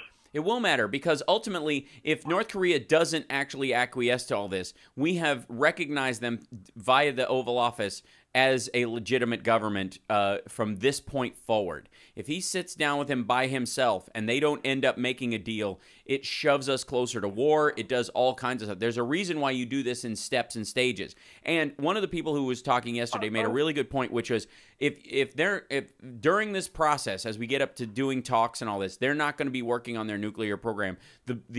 The value of it is drawing that out as long as possible, not immediately setting some sort of a meeting to give whatever concessions we would give from an industrial standpoint, which is basically just to allow them free and complete access to both oil and other supplies from any other country, including Russia. This is a dictate. Of course. Yeah. That's what negotiations are, Hal. Right. But that's why you have the State Department do it. And I say, I don't see a downside to talking. Okay. Yeah. Reagan talked to Gorbachev. That's right. But no, I'm not supporting Trump. I'm just saying. No, I'm with you. I understand what you're saying. I'm giving the counter argument why you have when it's Russia, we were on equal nuclear footing with them for a very long time, and via size, economic force, all these other things, we've been on that kind of playing field with Russia for a very long time. North Korea, it's new, and it is an entire change in policy to do this, and it affects the South Koreans as well, and it certainly affects the Japanese who are getting missiles shot over their heads. And you're absolutely right. I always favor talking in these circumstances, but the idea that he is doing this in such a slapdash fashion, there is nothing that says that the North Koreans actually have to do anything with this at this point, except halt a program that, in my personal feeling, hasn't been working to start with. They just had what was an earthquake, but was probably an explosion when they were testing one of their devices. I think that it's too expensive and it's too dangerous, and they can send ballistic missiles, but they're just tactical. They won't actually have nuclear warheads in them for a very long time. They know this, and what they're trying to do is get some leverage. Essentially, they fired a warning shot or two, and they've brought the U.S. to its knees and to the table to get stuff that they haven't earned because their program doesn't work. That's my concern. Again, I was for the Iran deal. It's ironic to me, and I appreciate the call. It's ironic to me that that Trump is so against the Iran deal, which was effectively stopped before the Iranians got a nuclear weapon. This was Obama basically getting a do-over with what happened with North Korea during the Bush years, and making it so that they don't have a nuke. And Trump hates it. We sat down and we talked to them. If you don't think they're going to get the deal he's going to get with North Korea is going to make the Iran deal look like a massage. And again, I don't want war with any of these countries. So I agree that talks are important. I also agree that there's protocol for a reason. And I don't trust the North Koreans, and I certainly don't like what they do to their people. So there you go. That's my 2 cents. We'll be back. It's the Hal Sparks radio program, Mega Worldwide, on WCPT Radio, Chicago's Progressive Talk.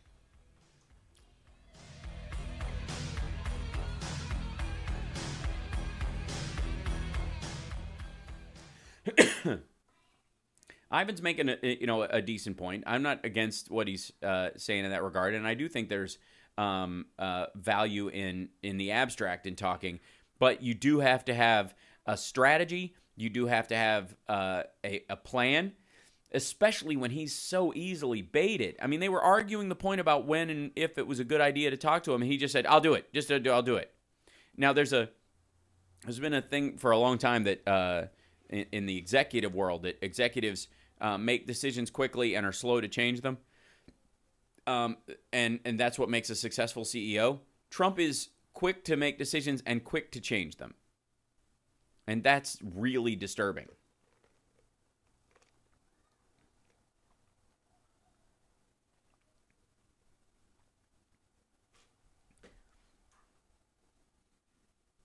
And by the way, he agreed to do this because of the Stormy Daniels and Nunberg news. He's got to shake something loose. This is a disruption. No, I'm sorry, Monty Hall passed away. I didn't know that. Remember the good old days when you had a State Department, purging it of knowledgeable professionals, what happened during the McCarthy era? That's exactly right, Carl. And all of this would be possible with a functioning one. Bush II pushed North Korea to accelerate their nuclear program by including it as part of 1 minute and 2 more callers. Oh, great. Okay. Yeah.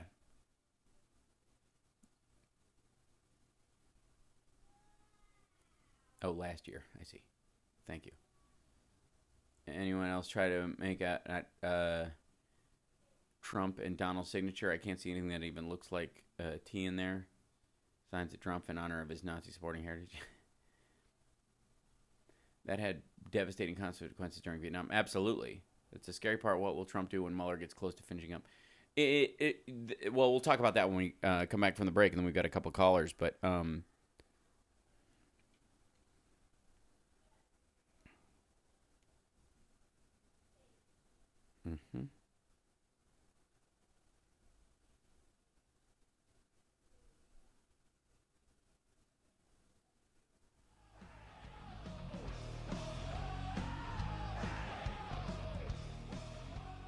Welcome back to the Hal Sparks radio program, Mega Worldwide. It's now time for the happy ending. So the NRA spent 3 times to support the amount of money to support Donald Trump that they spent to support Mitt Romney during the 2016 election. And the extra money that they spent, they funneled through an offshoot of the NRA, because they have a super PAC and they also have what's called the National Rifle Association, the NRA Institute for Legislative Action, which is a 501c organization. And through that, they can they don't have to disclose their donors. So the NRA's PAC spent $19 million, which is in line with and close to what they spent during previous Republican administrations. This money they spent, by the way, total expenditures for it were $33,341,341,336. For Democrats, this is according to OpenSecrets.org, for Democrats, how much money do you think they spent for supporting Democrats? $0. Against Democrats, running ads and that kind of stuff on behalf of people, $21,109,261. For Republicans, supporting them, giving them direct campaign contributions, $12,229,944. Against Republicans, they spent $2,131. So there was some Republican somewhere who was anti-gun, and they bought flyers against him during a primary or something like that. But they spent $33 million no one can know where that money came from. And that's where the story for, that McClatchy has been running, that started on, insofar as I know, the actual story, they launched it, what was it, January 18th. The FBI is investigating whether a top Russian banker with ties to the Kremlin illegally funneled money to the National Rifle Association to help Donald Trump win the presidency. Two sources familiar with the matter have told McClatchy. FBI counterintelligence investigators have focused on the activities of Alexander Torshin, the deputy governor of Russia's central bank, who is known for his close relationships with Russian President Vladimir Putin and the NRA. It is illegal to use foreign money to influence federal elections. Let me repeat that. It is illegal to use foreign money to influence federal elections. It's unclear how long the Torshin inquiry has been going on, but the news comes as Justice Department Special Counsel Robert Mueller's sweeping investigation of Russian meddling in the 2016 election, including whether the Kremlin colluded with Trump's campaign, has been heating up. All of the sources spoke on condition of anonymity because Mueller's investigation is confidential and mostly involves classified information. A spokesman for Mueller's office declined comment. Disclosure of the Torshin investigation signals a new dimension in the 18-month-old FBI probe of Russian interference. McClatchy reported a year ago that a multi-agency U.S. law enforcement and counterintelligence investigation into Russia's intervention began even before the start of the 2016 general election campaign, initially included a focus on whether the Kremlin secretly helped fund efforts to boost Trump, but little has been said about that possibility in recent months because they've kind of left off the they weren't trying to help other Republicans because they were, once they decided it was him, they got all in. So let me take we got a couple more callers, I think. So let me get to those because we've only got a couple minutes left in the show, which has been awesome today. Thank you so much, and thanks everybody in the chat room. Thank you, Jude Boink. Thank you so much, and happy birthday to your mom, Deborah Strandloff. There you go. And for the 666 Fifth Avenue Fund, I greatly appreciate that. Thank you, WWS. Appreciate you as well. Who do we have, Lady B? We have Mo. Mo, right on. Hey, Mo. Oh, hey. I like that caller from Nashville. Mm-hmm. Carl? Oh, we love Carl. Who talked about, what's his name? Carl, yes, about the evangelical Christians. Yeah. I like this image of where this whole situation is multi-layered like an onion, and it's an onion that stinks. Yes. It was great.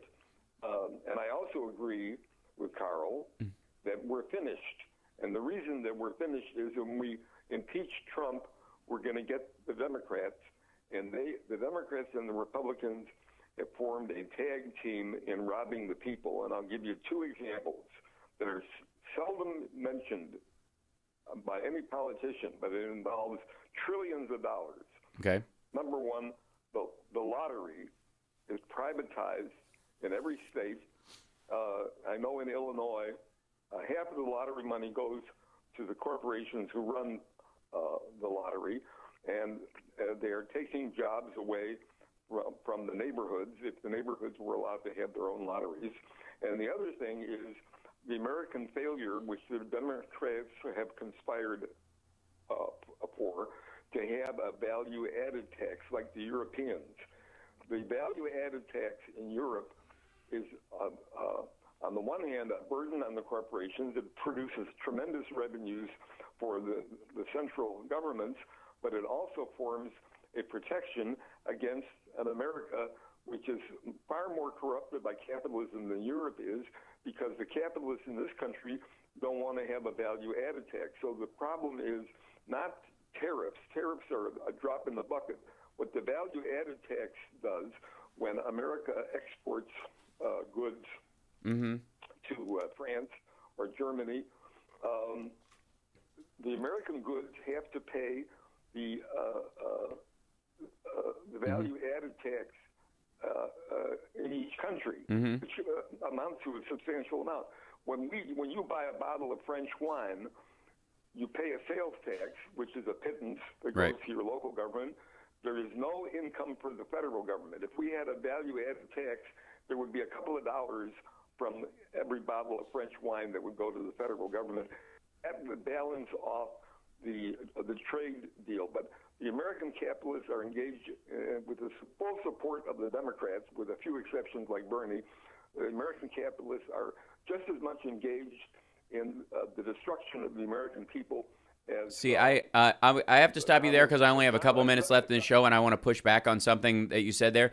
That those two particular points are legitimate political disagreements on whether or not you should have a state-run lottery system, which is how most people do, versus a neighborhood-run lottery system would be.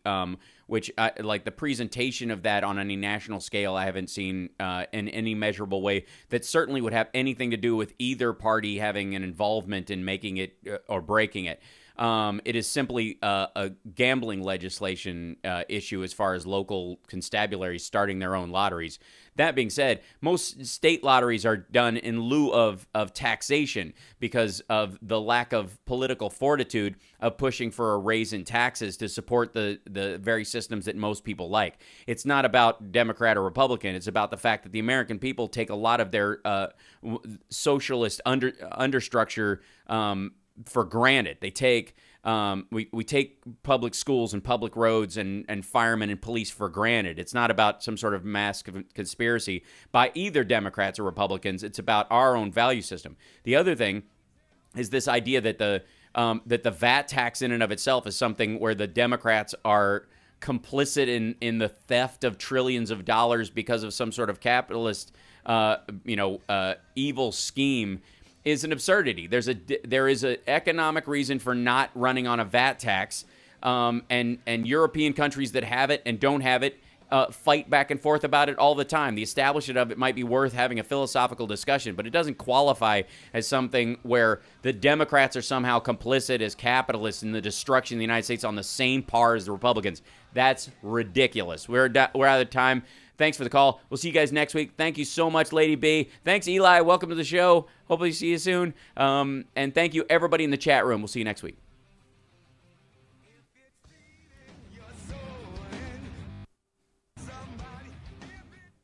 Thank you, Carl.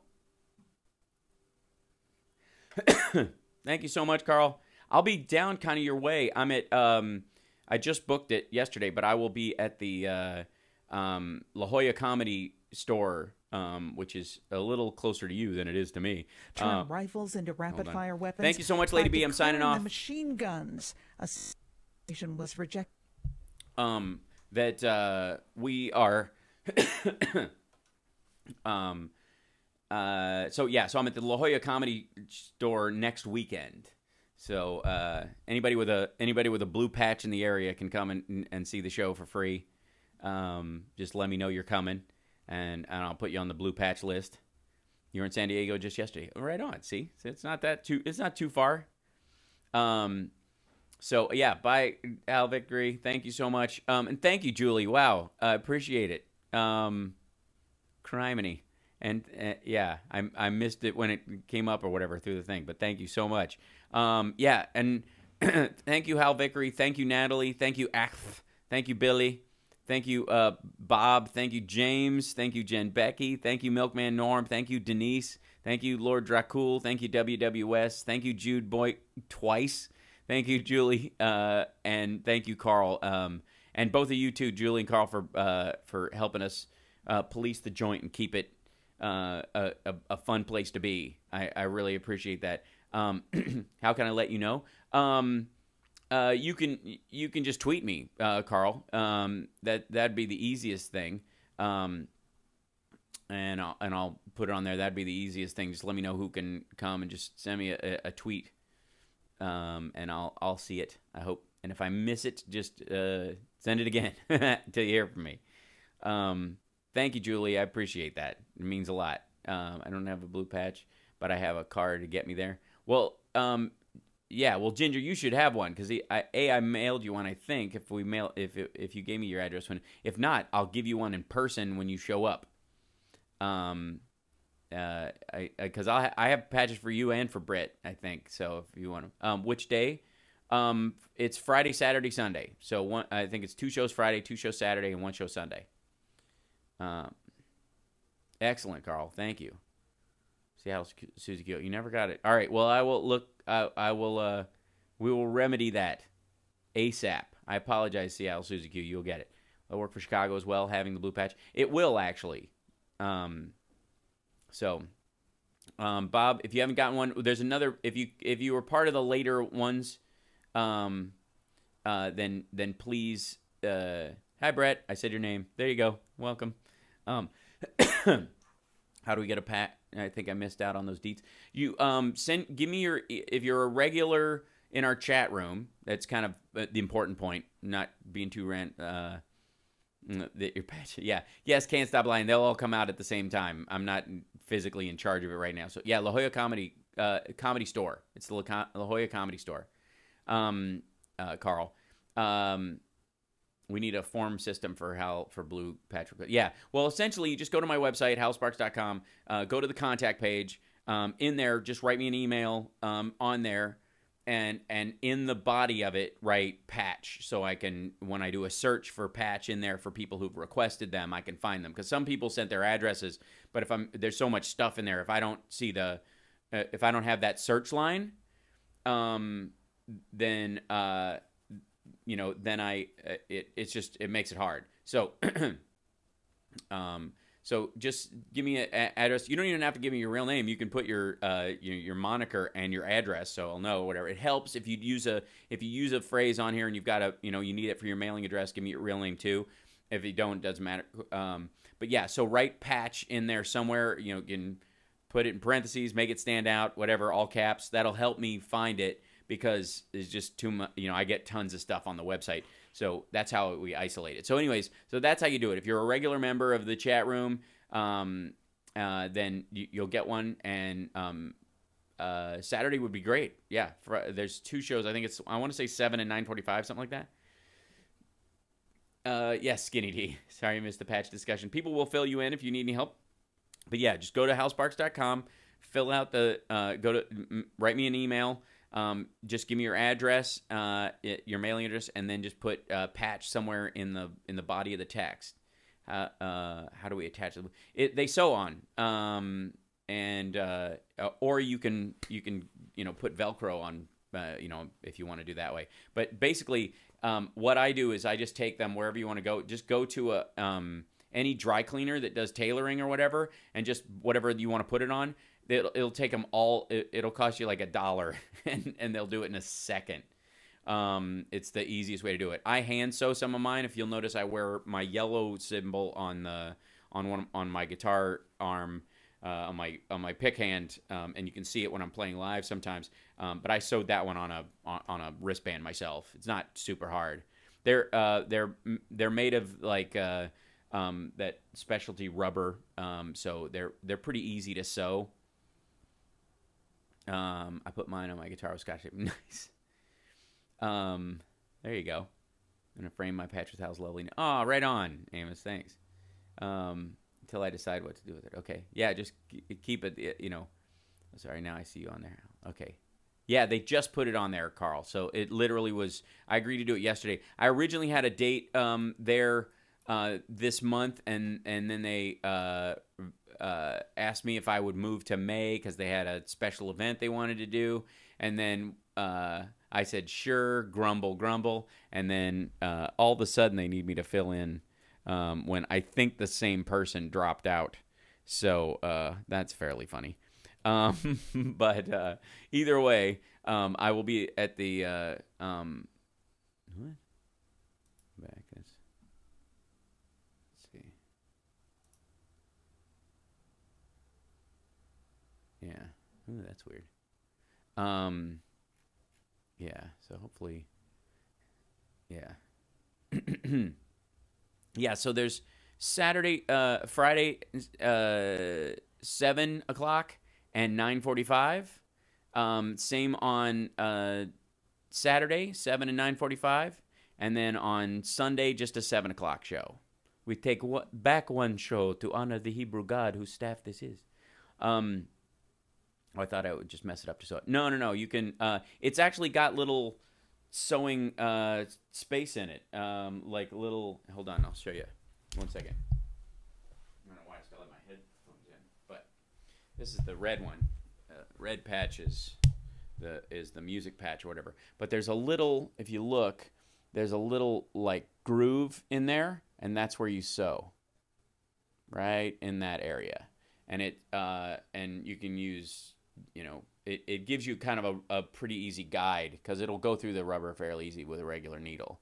But if you see it, it's meant to be sewn in that in the space between the black and the red. So there you go, or the black and the blue.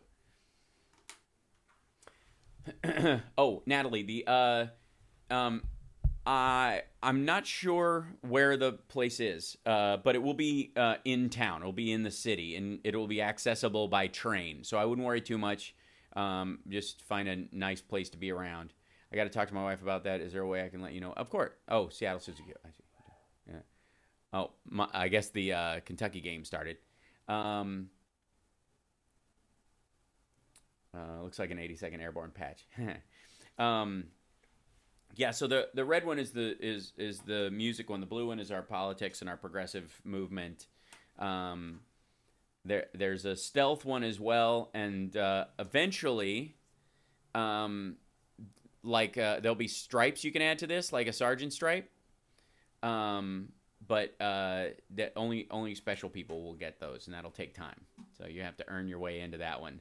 But it will allow you to get into my shows for free and stuff like that in the future and stuff. But again, it's something I'm doing for free, just of our regular chat room people. Get out of here and put a shirt on.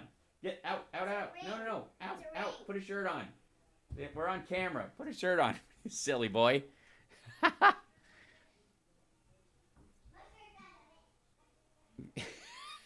Look at him sneaking in behind me.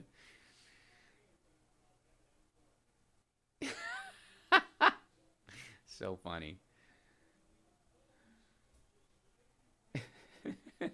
Yeah, you got to earn your stripes. Can't be a Sparkster without the patch. That's right. The California Reserves, yeah. That's my mom clapping at the Kentucky game in the other room. You can hear it. It was like my grandson went. Hi. Oh, that's nice. I found a ring. Yeah, under the bed. I think it's Summers. I think that's Summers. It fell off the thing. So we're still on camera. You want to say hi? Hi. Where's everybody? It'll take you a second. There's the camera. Hi. Hi. Yes. Then Yeah. can I turn this? I'm gonna keep it on until Summer gets it. Yeah, you can wear it till she gets it. Yeah. If you're really nice, maybe she'll give it to you. I don't know. It's up to her though. It's her ring.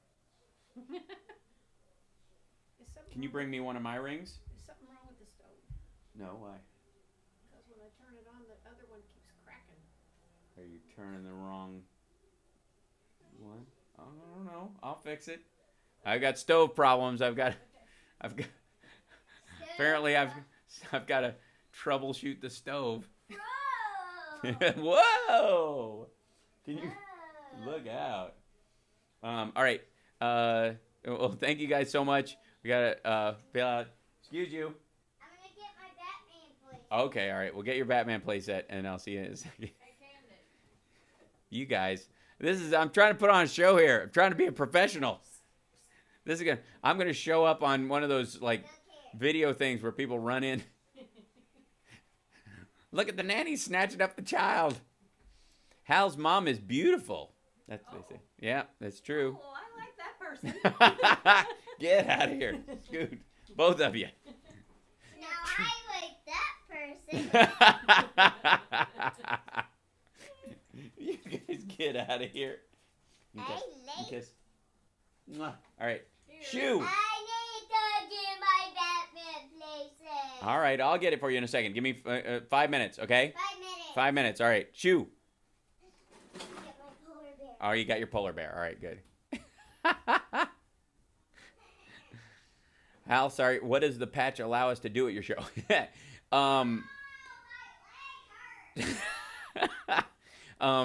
It's just to get it gets you in. It will it's one of my ways of letting people in. Yeah, I know. I've only got 5 minutes.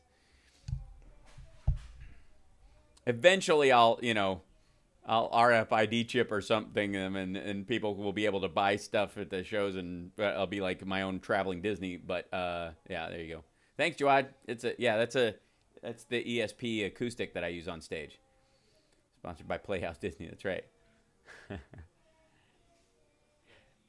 Patch gets one entry, not all with someone with a patch. That's right. Yeah. Okay, so we don't buy tickets online then. No, you just let me know. Let me know you're coming. Yeah. Cam countdown activated. Totally. How will that work for Chicago? Yeah. Although Lord Dracula, I don't think that the event in Chicago is going to cost anything. I don't think that's how CPT does anything. If I end up doing a stand-up show the night before or that night, it might be. I'll definitely work something out. But careful about free entry. Yeah, well. Yeah, but you have to understand, everybody I'm giving free entry to that gets a patch, I have their address. So, just saying. Unfortunately, my tech-phobic wife listens to the show on radio in the next room. She doesn't even have a YouTube account. Oh, all right. I'll tweet you my patch. There you go. Yeah, 3 minutes. I know. Are you ever going to act again? Of course I am. I just did an episode of Grey's Anatomy. It'll be out in a couple months.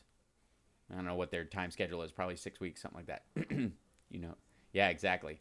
Typing in something at the moment is likely. See, is technically researching quantifying. So, yeah. All right. Well, I got to sign off because obviously I have a child and a stove to work on in that order. He knows where we live. By the way, I never got a patch by leaving. I'll get one when I fly off. You never. I mailed one to you. The address I have for you, Julie.